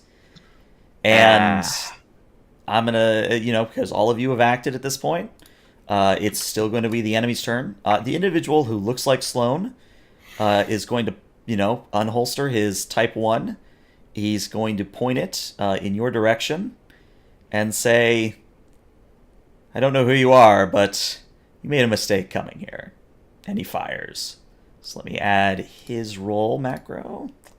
Good news. Shot goes wide. Hits the bulkhead behind you. And finally, we come down to the engineer where Zeb is. The engineer just kind of turns, sees that his bodyguards have been completely dispatched, and he immediately just throws up his hand and says, all right, I give up. Just don't hurt me. So he is... Push the toolkit away. Yeah, he pushes the toolkit away. To be fair, there is nothing more dangerous than a Federation engineer with a toolkit. Mhm. And being close to computers. And a reactor, for that matter. Yeah. All right. Well, at this point, it is anyone's go on the player's turn. This is a fresh round of combat. Ooh, can Shrika go first? Shrika can certainly go first. Shrika is just going to cast the phaser aside. It just doesn't seem to do well. She is going to... Can she charge and tackle Sloane? You can certainly try. That's All right. hilarious because that's exactly what I was going to do. Shrika is just going to unleash a roar of impetus rage. She's going to charge Sloane, grabbing one of those random pipes, that tearaway pipes from the wall, just to use as an impromptu quarterstaff if needed. So that's You have a daring. bat left. Yeah, it's on the character sheet, but I don't think she would she have brought it. Nah, the Batleth is Yeah. something that stays on the ship. Yeah, I think that was a holodeck adventures. No, if I recall, she had it during the whole security episode with the lower it's decks. like inner quarters sort of deal. Okay. I was going to say, isn't it mounted behind the bar? Yeah, I think Yeah. it's literally her weapon of choice to break up bar fights. That's not going. Yeah, she makes it halfway through and trips over the unconscious Mako. Ooh, okay, so let's say you get about there. Yeah. All right. And just, yeah, that didn't work out well. All right, so it will be the enemy's turn unless you spend 2 momentum to go again. Which I don't is- think we will don't have to be that threat. anymore. So you would have to We're give out me of 2 threat. I'm all for not giving the GM more threat in this situation, but I'm not a security person. I would Thank agree you. with your assessment. Yeah, well, What's Quick that? and Wish won't be able to get there sooner than the next turn in any case. Mm-hmm. No, but if we give him threat, I hold the initiative. Maybe I can get a tackle off on Sloane and Yeah. get my idea. Chances are I'm probably going to get shot in the back. F it. I've got a value that says fortune favors the bold. So I'll give you 2 threat, and then Drake will go next. All right, go for it. What are you doing? Drake is going to run, and because I'm going under the Gaius of fortune favors the bold, I'm going to jump off Shrika's back and then tackle Sloane. And my ultimate idea is I want to put my comm badge on him to get him transported out. Ooh. Okay. And I'll say you would have set up this procedure with Chisdalik ahead of time. Yep, thinking I that- would have told him that as soon as if I chirp him, let's say I chirp him twice, he transports my comm badge directly to the brig. Alrighty. Because unlike us, Drake is an experienced security officer. Yes. This is what we call, ladies and gentlemen, a snatch and grab. So, what are we looking at? Daring and security? Daring and security. All right. That would have been really awkward if it was the exploding comm badge. I'm half tempted to make him roll a challenge die, but I'm not that evil. Well, I mean, there is that one episode of TNG where it's revealed that actually it is entirely possible for a ship's transporter beam to change how it works in order to just blow up anything. All right, chat. I need prayers to RNG Jesus. Okay. I'm praying to the Omnissiah. Hey, look at that. Nice. Yeah, there's no way in hell. I'll roll for shits and giggles, but there's no way in hell he's beating a 4. Yeah, he rolled a 2. So you get 2 momentum.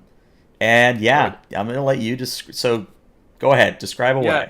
Embellish Drake as you'd like. just charges straight forward, sees that Shrika's like tripped and is on all fours, jumps off Shrika's back, and will just land glomp or just straight full tackle, Sloan to the ground, slap his comm badge on it, and then chirp it twice. All right, Okay. so Sloan beams away. Yes, he. It's that scene from the animated Batman intro where Batman sort of jumps at the guy and then sort of bounce flips off him. All right. So, with that out of the way, there's one Mako left. And I'm going to yell at him. All right, what do you yell at him? I'm going to yell at him to stand down. He's outnumbered. All right, roll me a presence and security, difficulty 3. He collapses in tears at your bullying. I'll blow one of the momentum. Okay. Applicable focus, no, because I don't have intimidation anymore. No. So he's made of unfortunately, sterner stuff. it's not enough, and he is going to go next. You hear and see him turn the phaser up to maximal. If he hits anything with it, it's gone. And he fires. Yes. And he misses. Goodbye, Drake. So he just like all thing I in mean- the corner just I mean, fizzles in red mist. just because I'm a glutton for punishment, you do have threat to spend. I know, but I've already made the roll, so I'm going to stick with what I rolled. I'm not in the 'Cause I'm business just- to kill characters, like, maliciously, so... No, I know. I'm just looking at your damage. Oh, no. Even if he didn't hit you, so... Oh, I know. My damage, I probably would have re-rolled that damage. all right, so player's turn. Yeah, it is next? the player's turn, so either Zeb or Quakenbush. Well, Quakenbush is going to vault up again and head for Okay. fitness security again. No, I'll just say... Well, yeah, let's... Because it could give you momentum, which could be important. True. Yeah. Plus, I'm trying to get there quickly. Mm-hmm.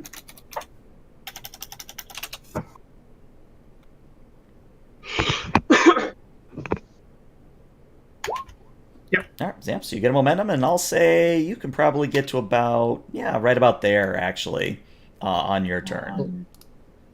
And we do have 2 momentum.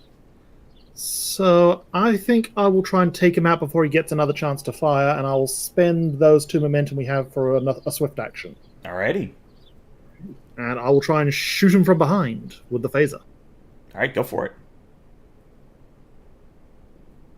Control security, difficulty 2. Uh-huh.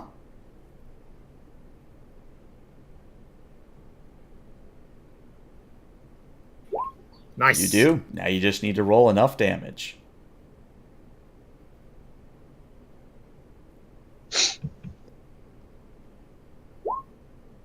Not quite. All right, so you are at 0 momentum.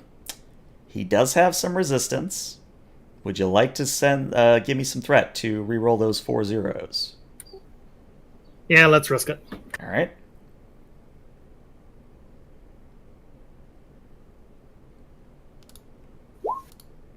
Total of 8. It's enough. So yeah, you phase him in the back, and he well, he doesn't slam, but he collapses onto the anterior side of that cabinet he's hiding behind and just folds on the spot. And we are now out of combat. So sorry, Lieutenant, we got a little lost. Drake will just kind of bring himself up to one knee and look at Quackenbush. It's quite all right. I don't have my comm badge anymore, but can you message the captain, let him know that we have the bridge, but we need medical assistance. Yep. Ensign Quakenbush to captain. Skull here. Status report. Secure, but we need medical crew. Understood. We're sending support personnel over now. Understood. And Prior? Quakenbush will head down to help Zeb secure the engineer. All right. Prier, Murthrin, Locke, Vladis. You're up. Beta team. Yeah. All right. So we'll put all the tokens down, but we'll take a break after I get all the tokens. So Prier's going. Murthrin's going. Who else is going? Locke, probably. Locke. Beam in everyone else. To... Modest can go, I And guess. worth noting, Murthrin is taking the Thorn pistol. He is permanently paranoid at this point. Alrighty. And Drake is going to start picking up the Mako's rifles, and I will declare that I'm going to turn that one that you said was turned to maximal. I'm going to turn it down. Okay. Good plan. Good idea.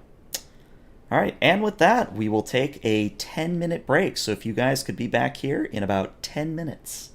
So BRB. True.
And I'm back for anyone listening on the stream, whether you're watching it live on Twitch or you're watching it later on YouTube.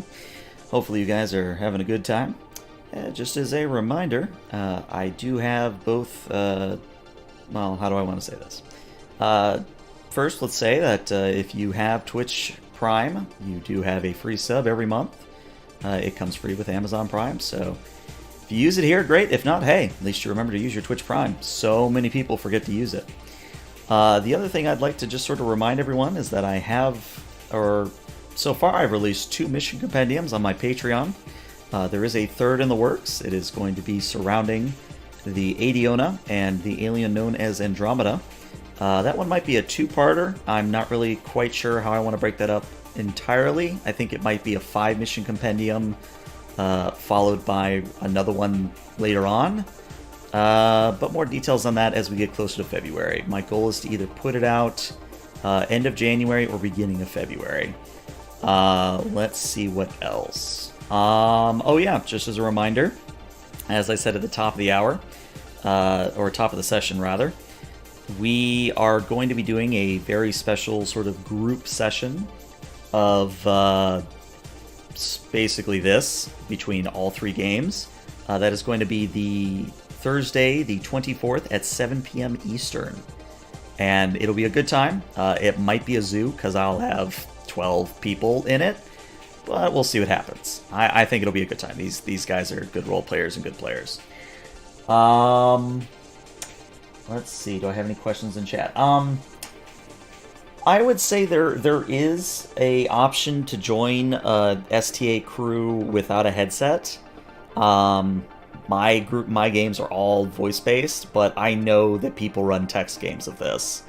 Your best bet to finding a game would be either Reddit's RLFG. There's also the Star Trek subreddit, the Star Trek Adventure subreddit, which I moderate. Or you could just simply try looking through Roll20. The LFG there might have a game that would be suitable for you. Yeah, let me unmute myself for everybody else so they can hear me. Alright, I'm back. Back as well. Gotcha.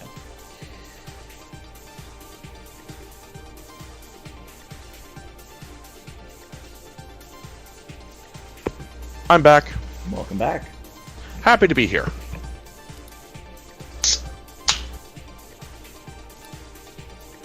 Hey, the stream kit overlay's back up.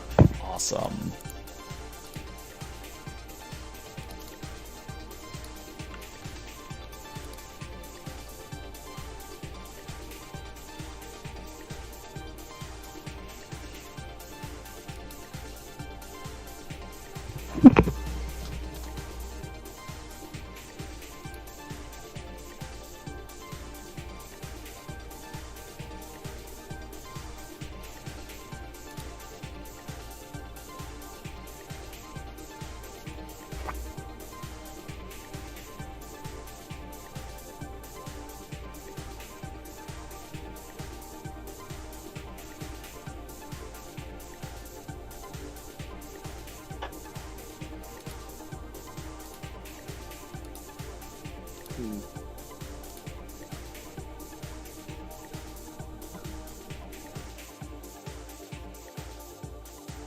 It occurred to me we haven't had a milestone in a while.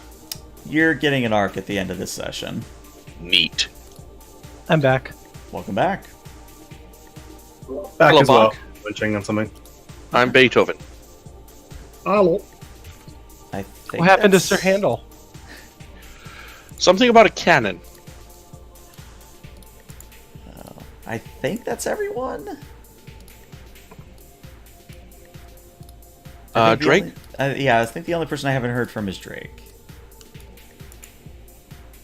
So, Murthrin, did you see that Twitch Presents is redoing an encore of the classic Doctor Who marathon?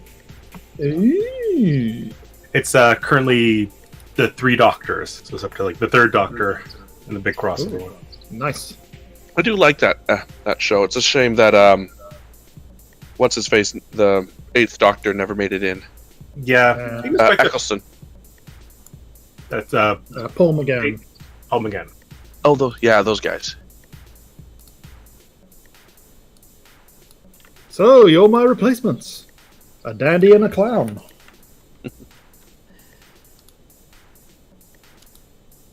Yeah, it's thanks to the Twitch marathon that I actually know where Quakenbush is from now. It's like I know Oh, he's yeah. from something.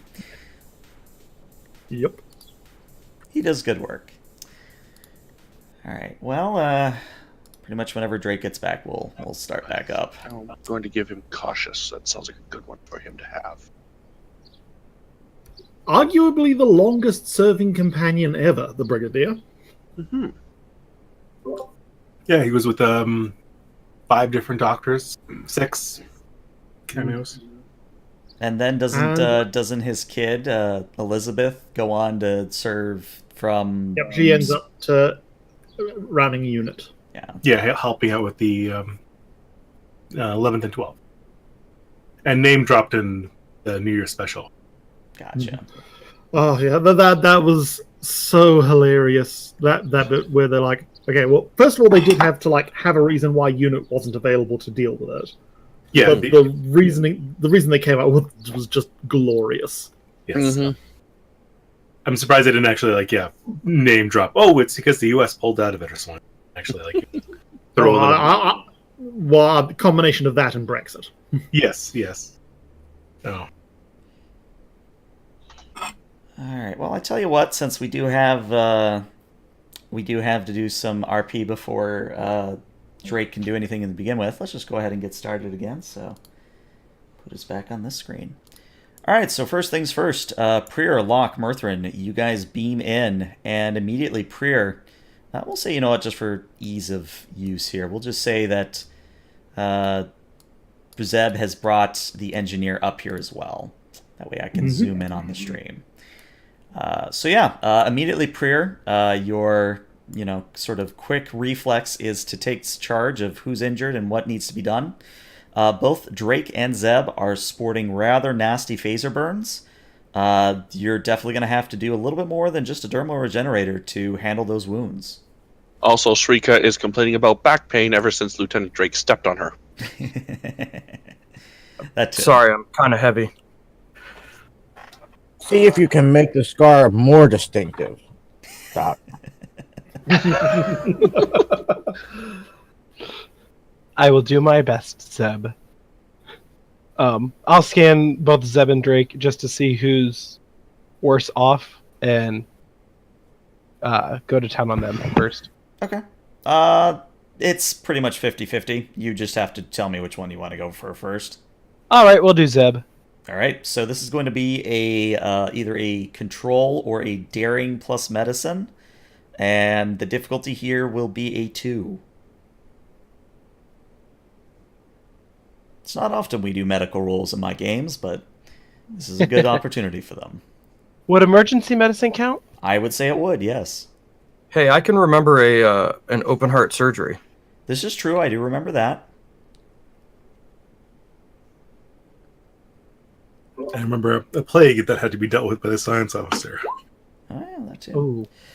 Okay, so here are your options, Prier. You can either just fail, which means that Zeb inches closer to death, or you can succeed at cost, but yeah, he's definitely going to be scarred. He did want it to be a cool-looking scar. I'll succeed at cost just to make Zeb happy. All right, so you Thanks, do your Bob. best. You do what you can for his injury. You do attempt to use a dermal regenerator, but at the end of the day, it's just so much damage that short of actually skin grafting him, he's going to have a blemish. Good news, Zeb. You'll live. Also good news for you. You have a scar. Zeb will just grab onto his shoulder and say, "Do you just know how much tail this is going to get me?" And now Priya must treat everyone for the trauma of imagining Zeb getting it on. Yeah. Just Everyone stay will away from the crew sanity. members with tails. Priya just gives Zeb a look. Murthrin none. takes extra damage for being empathic.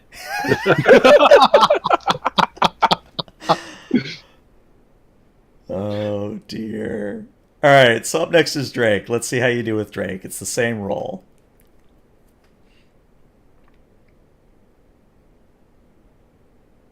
We don't have any momentum, do we? Nope. Nope. Nope. Hey, Hey, all right, so unless you choose to scar him, he gets healed up just fine. I'll look at Drake. Do you want a scar? I've got plenty. Thanks, Doc. I figured I'd ask. I'll heal him up. All right. So both Drake and Zeb are now out of the woods, and that's what's important.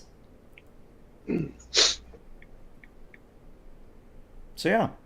At this point, I'm curious as to what your procedure would be for this part of the RP. Obviously, the individual you beamed away to the brig is going to be interrogated at some point, but while you're here on the station, what is your goal? Make sure it's not about to self-destruct. Step 1. Yeah. That's a very good thing to do. Step 2. Well, all right. Step 4. Round up all the Makos and get them ready to be transported out and to the brig. Mhm. And I will confer with Locke about dumping the memory core and taking it with us. Well, we have to be careful with that. We know they like viruses, so I think we should go through some of the data here first and make sure there's nothing running on the surface, no programs that are going to be interrupted, Yeah. no At some self-erase. point, I think Murthrin will just stop to chat with Engineer Thompson. I was going to say that was what I was going to bring up. So at this point, the engineer has identified himself as being named Thompson, and you guys just haven't asked him any questions, so he's just remained quiet. Yeah, at some point when they're not on a time crunch, Murthrin will sort of stroll past Thompson and say, "So, how long have you been working on the Red November?" Well, I was the principal designer of it. It is my life's work. That didn't explain how they got you on then. Are you here to take me away from them? They've kept me here for... What's the star date? Gives the star date. Oh, I've been here for 5 years. I hope my Am wife I is getting the okay. vibe off him that he's being honest, or Yeah, he's being let's put it this way. The Makos, you couldn't get a beat on because they had resistance training. This guy's an open book. And I think the principal emotion you're feeling is just numbness. That 5 years seems to be in a tremendous gulf of time for him. And he's specifically wondering if his wife and kids either moved on by this point, or did they even have a funeral for him? Yeah, things like that. Well, we can check on that if you... Well, once he realizes that, Murthrin sort of softens up a little. Well, at least something good came out of all of this then.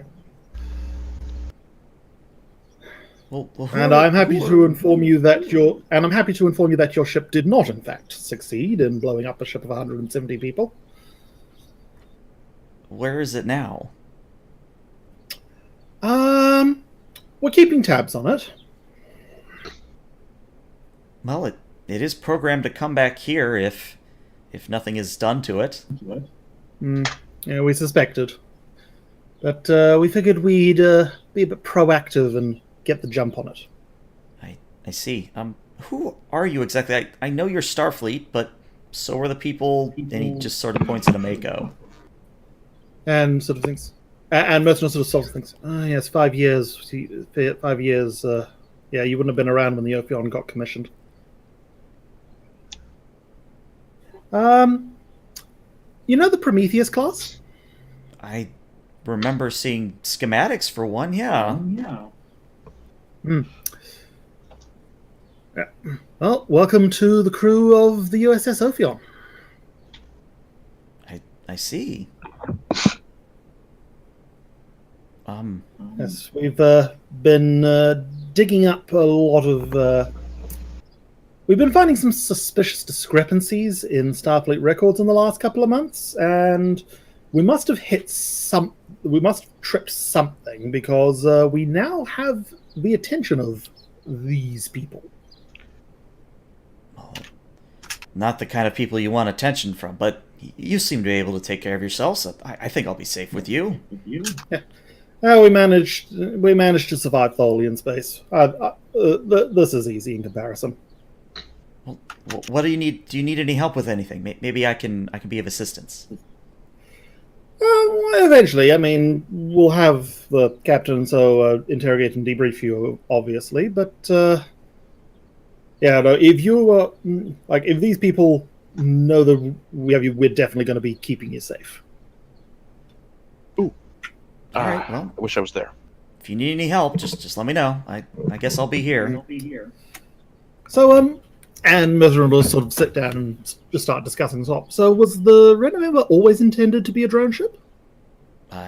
Sort of. It was meant to be a remote hospital ship where we basically packed in as many EMH and medical personnel and hologram of that nature, and we would send it to a colony where traditional, shall we say, medical needs were at a premium. By that I mean we'd be able to treat patients without worry of causing an outbreak on our ship. Also wouldn't need to worry about medic fatigue either. Correct. And they turn it into a remote bomb dropping machine. Yes, I didn't have much of a choice, unfortunately. Well, hopefully the design actually makes it out into Starfleet in general, because it really is an elegant design. Well, I can show you where I've stored the schematics on the main computer. I'd be happy to take a look. Once we've actually scanned the system and make sure they haven't left any booby traps for us. Oh, well, I have some good news there.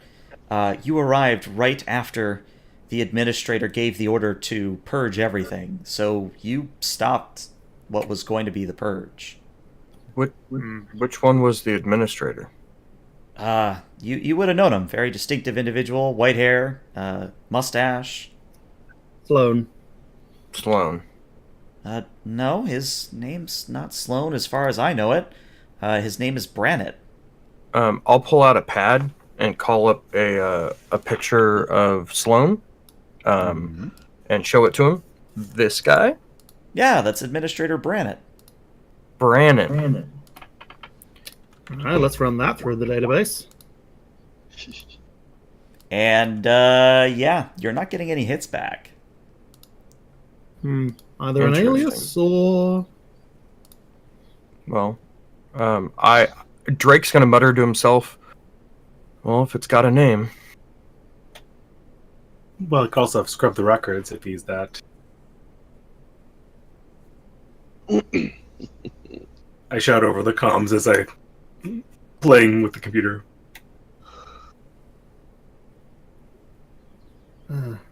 well, I'm sure we'll have more to work with once we've given this Sloan Brannett guy the once over.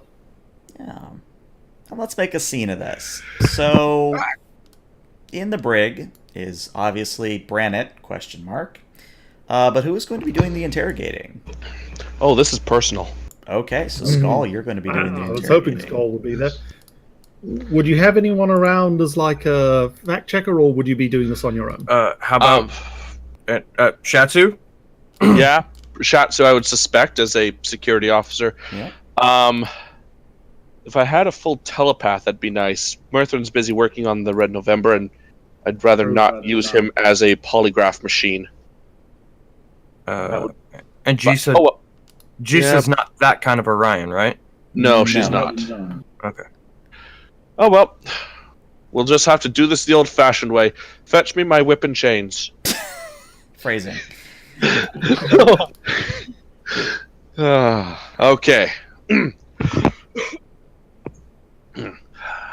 Executive Brannett, or Administrator Brannett, or possibly Sloan.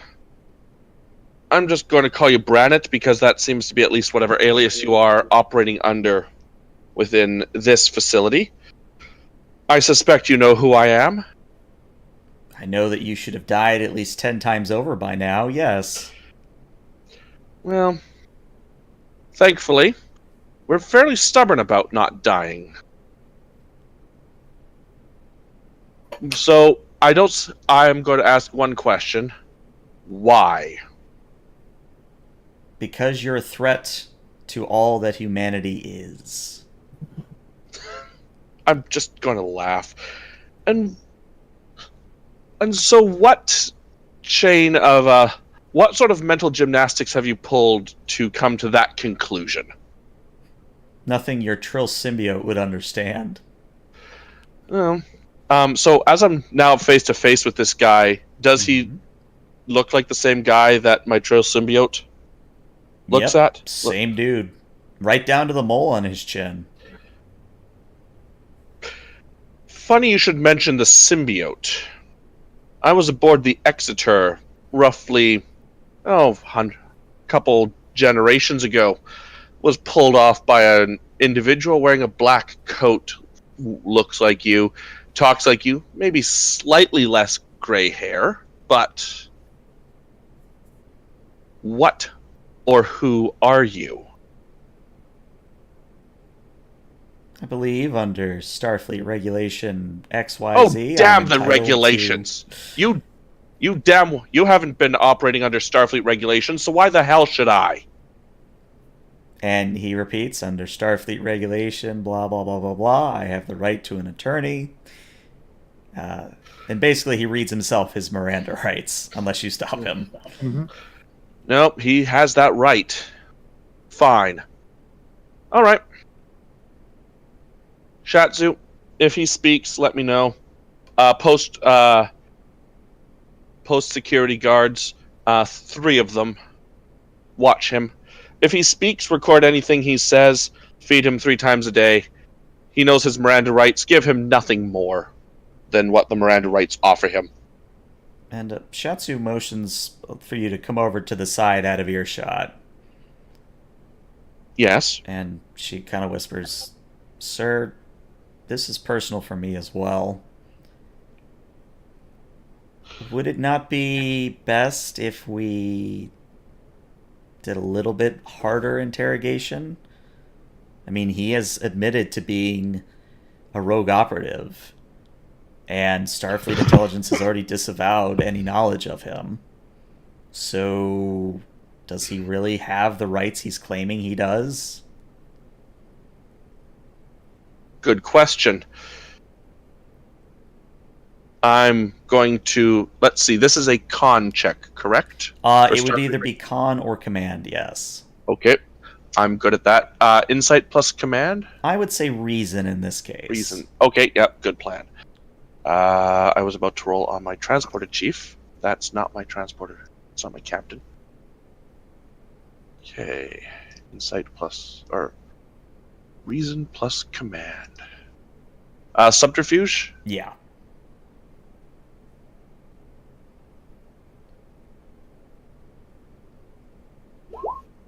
And that's all the successes you need.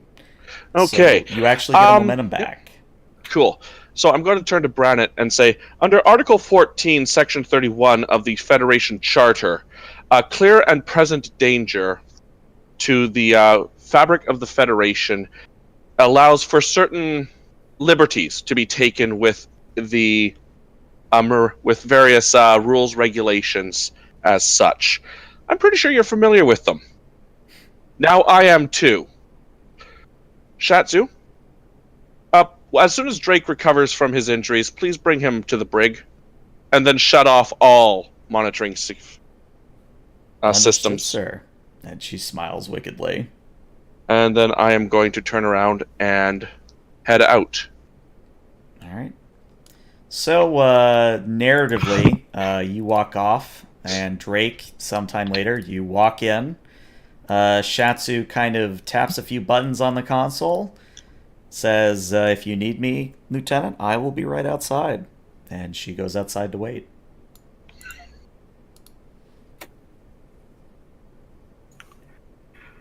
Well, isn't this interesting? Got yourself in a little predicament, don't you? He just stares at you with a smile. You know, people with your name who've been following me for years have just been making life, guess more exciting. So, I need information. You're going to give me information. If you don't give me information, well, you'll stop being a Sloan, or a Branett, or a person, or solid mass. So, Are you jealous? jealous of what? Standing in someone else's shadow?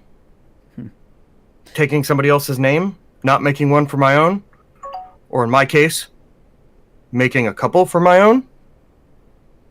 The fact that I was able to do so much with so little resources, something you've always dreamed of. Oh, why? Okay, so... right, like breaking the siege at AR-558 with no supplies because you cut them off and gave them to someone else. It produced candidates like you. Oh, I'm not a candidate. I'm your worst fucking nightmare. And that's what makes you a candidate. Yeah, but I really don't think you look good, so I don't want to be you. No, I'll say this in a way your tiny mind can comprehend. Sloan, as you know him, is a fabrication. All of us, and he motions at himself, are clones of the original Sloan. Oh, wow. Oh, that's information. That's way too much information. And Drake will make the motion of like his head exploding. Oh, wait, I already knew that. Then why are we talking? Because I want to know what you know. I want inside your head. And if that means that I have to crack it to get what I want, I will. Because being you guys have been following me, you know what I can do. And you know that all it really takes is someone to unhook the leash. And Drake will kind of look around and no one's around. Guess what got unhooked? So he doesn't seem perturbed by this in the slightest. Instead, he simply, very calmly asks, "What is it you hope to gain here? Satisfaction? Pleasure?" Because nothing that I have in this head of mine is going to stop the problems that you face. As he's saying, satisfaction, pleasure, whatever, like Drake's kind of excitedly nodding and counting them off on his hand. Oh, I already have all those because I have you in that little box. So I can tell someone really important that I accomplished something they asked me to do a long time ago. And the best part is you don't even know it. So raises an eyebrow at you, but doesn't say anything. You, my friend, and I start shaking a finger at him. Your poker face is really good. Almost as good as a certain Commander Riker, but you have a tell, and you just told me a lot of information. So, if you are a clone, then you don't care about yourself. If you're not a clone, and you're just walking in someone else's shadow, walking in someone else's clothes and face, there'd be more. So, why don't you save us all the time and the trouble and get to doing the whole villain monologuing thing and tell me all of your secret plan? He just kind of continues to smile, sits down on the little bed, and says nothing. I'm going to go over to the wall pad, and I'm going to start lessening the amount of oxygen that's in the room. Okay. So he's starting to have trouble breathing, but again, continues to say nothing. I had an old instructor that used to say hypoxia is a bitch. How far do you want to go? Remains silent. Can you hold your breath? Did whoever made you teach you how to do that? Because you know what clones couldn't hold their breath, and they were the best clones I've ever seen. Those Vorta, they can't hold their breath. Still nothing. Pro tip: saying nothing just makes this little knob right here go down a little bit further, and I'm going to take some more of the oxygen out of it. All right. By this point, he is gasping for air. It's, I would say, right about the cusp of consciousness at this point, but he still isn't saying a damn thing. Do you want some more air? Do you need to breathe? Do you? Silence. I will start upping back the oxygen, but mixed with what am I looking for?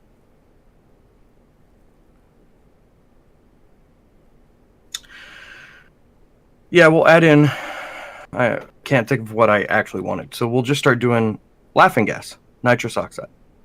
Okay, you are aware that will knock him out, yes? Well, I'm going to get it right to where it keeps him, but gives him the jitters and gets him to open up. I would say that would definitely be some form of medicine roll. Well, crap.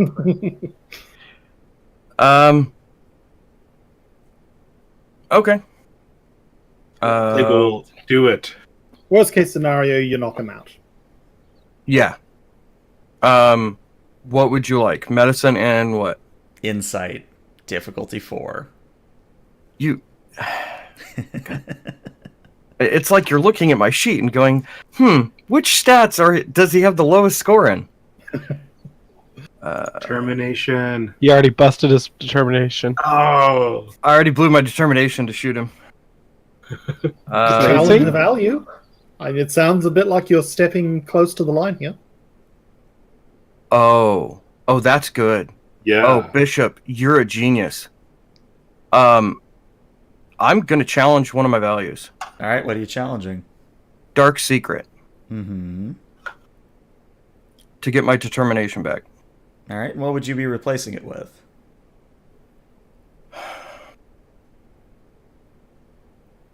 My crew is my family. Okay. So Now, sort of symbolizing the losing the shackles of the past and focusing on the present. I like it. but now the question is, doing all that stuff, the hell did it give me? And it gives you your point of determination back. Gotcha. And you could spend that on like a guaranteed critical success or a reroll.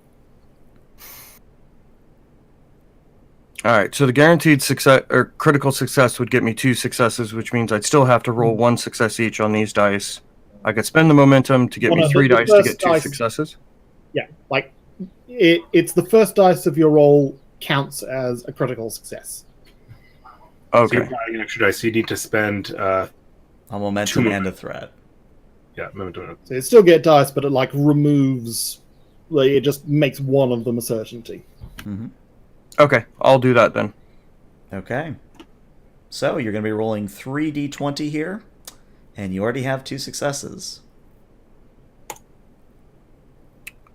And would improvisation work as a focus? It will, but I'm going to dump the rest of my threat to make the complication range 16 to 20. Cool. And it just came to me a good complication that maybe I can pitch to you afterwards. Alrighty. Got it. All right. Nice. Well, let's check that 0. That would be a complication. Okay. I'll Starfleet descending to morally dubious tactics wins again. No, wait, shoot. Section 31 was right all along. I will message you my idea Okay. because I think it would be cool for story and it might play into what you have in mind. Sure. But yeah, I will start messing with the combination of nitrous oxide and oxygen, and to get him to open up more. Yeah, and of course, because he's gasping for air, he's not going to not inhale it. Right. I don't think there's any way he's going to avoid taking in the drug at this point. So I'll start turning that up and then just continue to look at him with just kind of a almost shit-eating grin. And so I'm going to be a little nice, giving you some stuff to breathe. It'll be good. Keep you alive. But I still really want to know more. So who else helped you set up this facility and these ships? All right. So first I need to know what the complication is before I act any further. Oh, I will I'll DM you on Discord right now. Okay.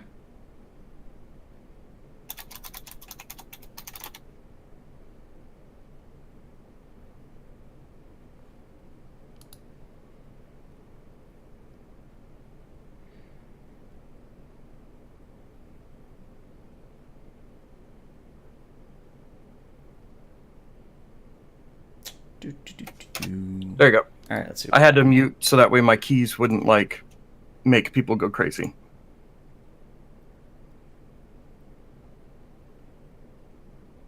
Yeah, that'll work. So because I don't want to spend the next 3 hours doing interrogation, you basically get through to him one way or the other. Yeah, we just do like the camera ominously pans left and disappears behind a bulkhead sort of deal. Exactly. The gist of what you learn is that the original Sloan, so way back in actually the founding of the Federation, the original Sloan founded Section 31 as a rogue agent within Starfleet intelligence. And it's always just been Sloan. He clones himself to maintain the control of the operation and has done so for hundreds of years. And sure, he's got underlings like the Mako and people he's press ganged into service for him, but it's always just been Sloan. There's no one else. And the other thing you'd know is that he is the last Sloan. If he dies here, or if he is thrown into prison, that's it. Section 31 is gone. For good. Can I get more information about certain topics? You may spend a threat to give me a question, but it's one threat a question. Okay. Then I'm going to say this. Captain, you cut me off when you think that we have enough information. All right. So I will give you a threat and ask to tie up some loose ends on other questions. Mm-hmm. Why was the distress call at Theta Sigma 12 ordered to be ignored? The long and short of it is that the planet was deemed a liability to the Federation. It honestly was just one of those backwater worlds where there was some sort of personal connection involved. Someone must have pissed Sloan off or somehow slighted him, and he got back at them.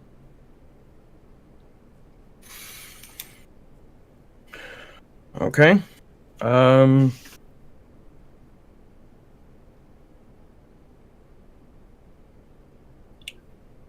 had that question. Was there anything else that we've been tracking down that he was involved in? There was the whatchamacallums. The the planet that was rushed into Starfleet, right? Yep, the one the that Captain Harlock told us about. Neskov? Neskov.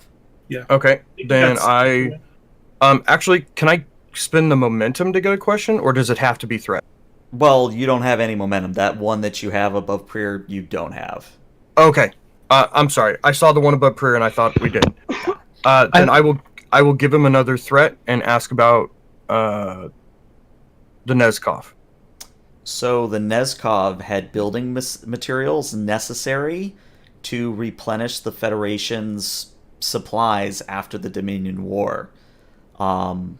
They could have waited to, done it normally, but by streamlining and more or less forcing them into the Federation, that gets the materials faster to the shipyards, which means faster building of ships, which means more ships out quicker. Reducing the window while the Federation's vulnerable. Correct. Okay. I will do another threat and ask, why was the Ophion singled out? And this is going to be the last question you get. The Ophion was singled out because of your discovery of Pandora's Gate. Now, Drake has no idea about it. Oh, he doesn't. Oh, wow. But as someone who's been trained to do this, Drake deadpans when he's getting this information. Mm-hmm. I will elaborate and ask. Oh, I can't ask anymore. I was going to elaborate on that of if they already know where Pandora's Gate is. They do. Okay. Okay. Then if that's the last question I can ask, then that's all I got, and I'll message the captain and ask to meet in his ready room. Okay. All right. Out of character, Murthrin will probably be easier to interrogate than the captain. Let's see. And there Now the should big question go. of what do we do with captured Sloan? Well, I have some ideas, but I'm gonna let you guys come up with some on your own. All right.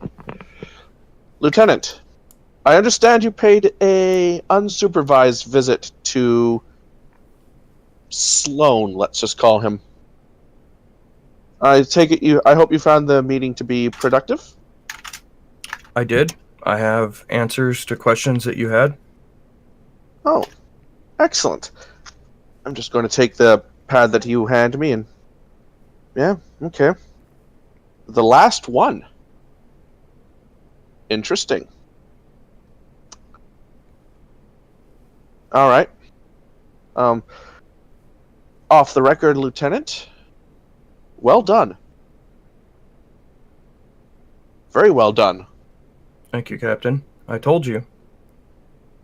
I can see why, despite a rather long list of blemishes to your records, certain commanding officers found you to be a asset to their crews and teams. And despite official reservations I must have, I can see I can start. My views are slowly coming around. Well, Captain, then I propose I'll share a secret with you if you answer a question about a secret that you have. Very well.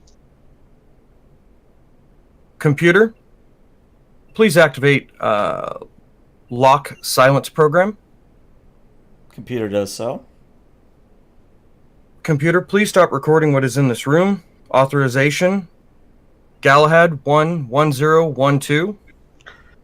I'm just going to raise an eyebrow at the term Galahad, but say nothing. Computer does as you ask. The secret I'm going to give you, Captain, doesn't leave this room. And the secret I'm going to tell you is going to make you very angry. But I'm telling you about it in the hopes that you don't shove me out an airlock. Very well. I was put on your ship to keep tabs on this ship by Starfleet Intelligence. I'm just... You see my fists ball up, my eyes twitch, and I take a long sip of something spicy from my cup. I see. Am I allowed to know why Starfleet Intelligence had an eye on the Ophion? Well, and I'll reach across the desk, grab the pad back, and I'll unlock it with my thumbprint and hand it back to the point that, to the blurb about the fact that Sloan and Section 31 know about Pandora's Gate and where it's at, and that the Ophion found it. And Drake will say, that right there. Mm. And I'm assuming you'd like to know what this Pandora's Gate is. I would. I see no harm in telling you. Wait. You see no harm in telling him, but he just admitted that he's a double agent for Starfleet Intelligence. Yes. But he Exactly, did he's admitted he's a double agent. That makes him trustworthy. Makes him a bad double agent. I will answer... Apologies for asking further questions before I answer yours. Why the change of heart?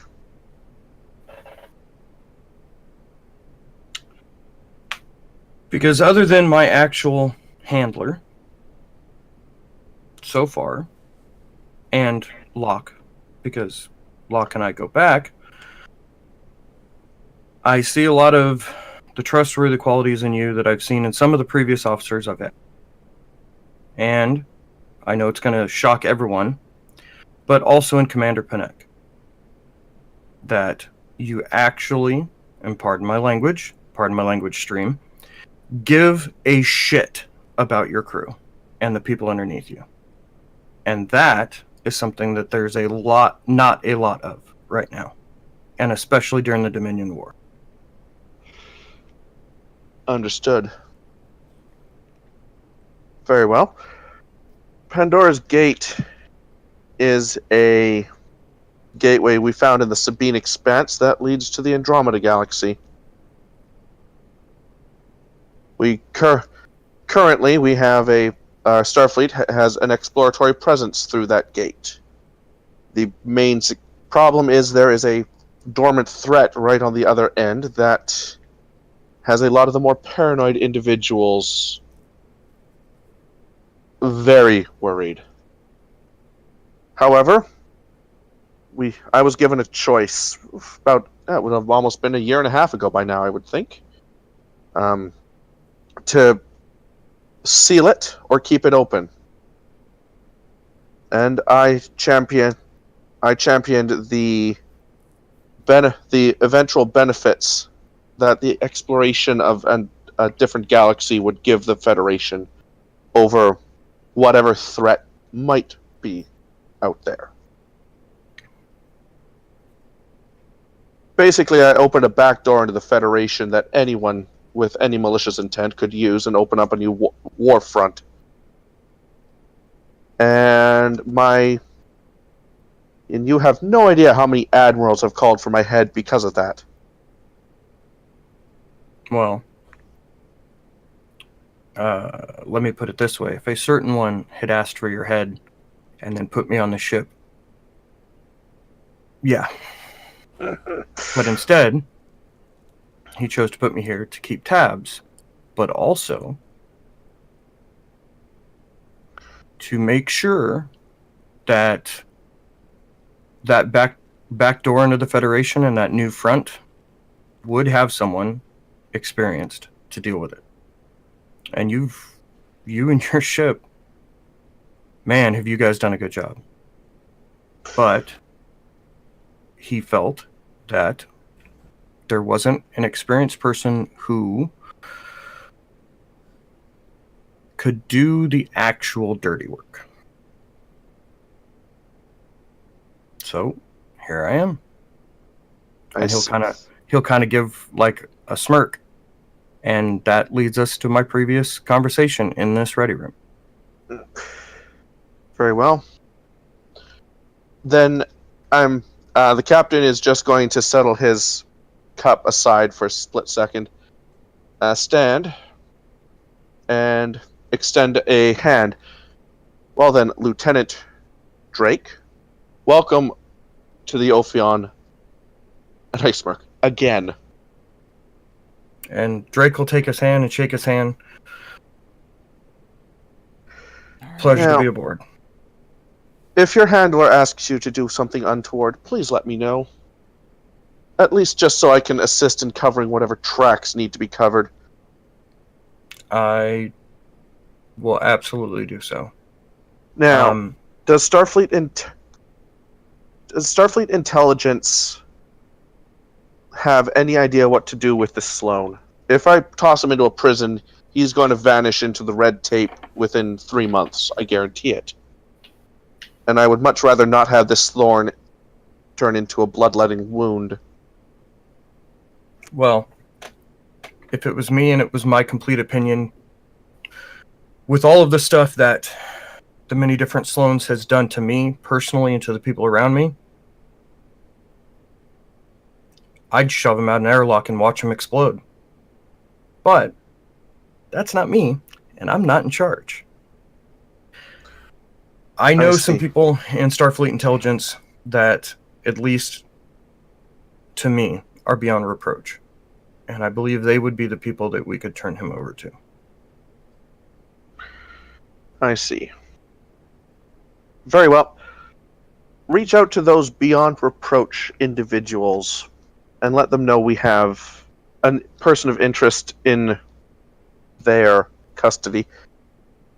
And I will be taking the Ophion off of a communications blackout as soon as Sloan is off our ship.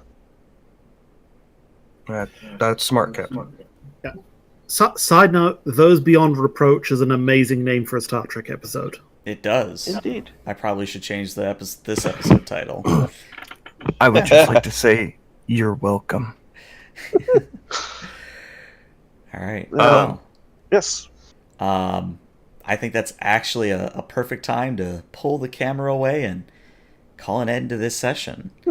But before, I kill the stream and then we talk off stream, on stream, I want to say well done, guys. I was rather curious if you guys would get to this point in this arc, but you did. Very happy for you. Hopefully you got the satisfactory answers you were looking for. I lost sound. Oh, we can hear you. We can hear Hello. you. Hello. Murthrin! Rip.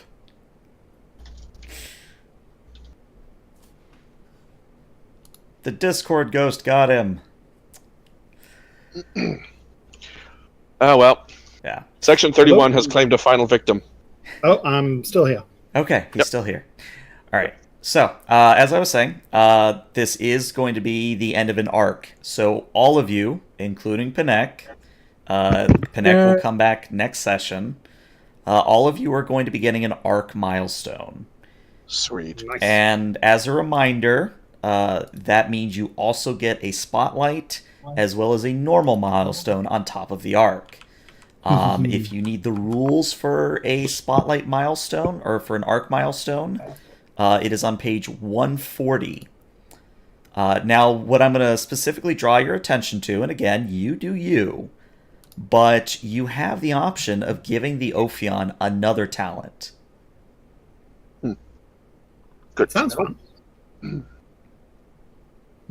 But yeah, all of you are going to need to apply the arc milestone before next session. So, of course, take the time, talk amongst yourselves, figure out what you want to do. But the other important role we need to do while I have all of you is reputation. Oh, wow. I Now- haven't done this in a long time. What I'm going to say here is that Locke is just straight up for promotion. If Locke wants a promotion and the captain wants to give it, Locke gets the To be promotion. fair, he's done a lot to earn it. Yeah. So Yes, he has. so Locke, if you want it, you can be a lieutenant commander. It's up to the captain. Also, in the distinction of not being a double agent. Alrighty, what reputation? Most am I on? useful crew member this episode. Yeah. Oh man! Let's see. Where is my... But by the way, congratulations for sitting on that plot point for so long, Drake. That was legitimately what I made the character on. And I've had that value. I've used every other value. Well, yeah, I've used every other value except for that one. And I held that thing in my back pocket. And I just figured, after all the bull crap, after everything that's happened, after getting the I'm not mad, I'm disappointed speech from Skull, I was like, all right, yeah, I think it's time to get rid of that thing. I need a refresh on the reputation. There comes a roll. point where the I power think of you rolled Starfleet 2d20. friendship wins out. Yeah. So let's do rep before we devolve into too much table talk. So reputation, everyone except Locke, because Locke, if you want the promotion, the captain's going to give it to you. You just take the Sure. reputation. Yeah, Sounds good. that's fine. That's You can be promoted. Well, so it's dependent on a few things. So I'm going to say that everyone is going to be rolling 2d20 because you have 2 positive influences. Actually, you know what? Let's make this 4 because I forgot how long it's been since we've done it before. So everyone is going to be rolling 4d20. However, both Drake and Captain, you have 1 negative influence, which means if you do not get at least 1 success, your reputation will go down. All right. Well, Ooh, I mean, I got 4 can- successes. I think can I that's how go that to works. -1? Say again? I was gonna say, can I go to -1? Because I don't think we ever squared up what my reputation would be when we started. Oh, everybody's rep starts at 10. Okay. And you have to roll below or above it. Below. Like everything else, it's below. Wow, I Everything I rolled rolled was below 4 18, so successes.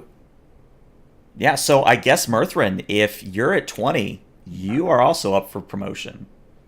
I mean, to be fair, I have done some pretty amazing rolls in the last couple of sessions. So You have. You have indeed. Woot. So I'm Right, looking so to does the roll reputation under go my up to current. 20 or 22. Yeah, it caps at 20. All right, cool. What were you saying, and- Panek, real quick? I count the roles that are under my current reputation, right? Correct.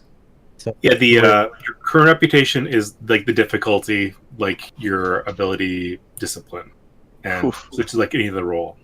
Yeah, so it looks like- Reputation 19. Hello, hello. Yeah, so that is actually another thing I'd like to discuss on stream. So we've gotten to the point in the campaign with the Ophion group where we can do one of a couple things. And I have asked this before, and now that we're at this point, I'll ask it again. So there's two ways we can go about this. You guys have gotten to the point in the campaign where I think it is either time for the captain to get promoted to admiral, and you guys start leading a fleet, kind of what happened on Arcadia. Or what we do is we sort of take a break from these characters, and we start up sort of how do I want to say this? A fresh perspective on events that are occurring. Now, of course, a we different can crew in the same period. yeah, same universe. Now, of course, we don't have to do either, but those are the two big options. There is, of course, the option of just continuing as we are. No problem, we can do that. But I did want to float these options in case anyone had any strong arguments for either. I mean, Skull has one dangling plot thread that I have talked with ELH about it, that I would like to address at one point, whether it be a standalone episode or something that's worked into an arc. But other than that, I kind of want to take Sue Tai as a character and do something with her. Okay. Sorry, I didn't mean to interrupt anybody. You're fine.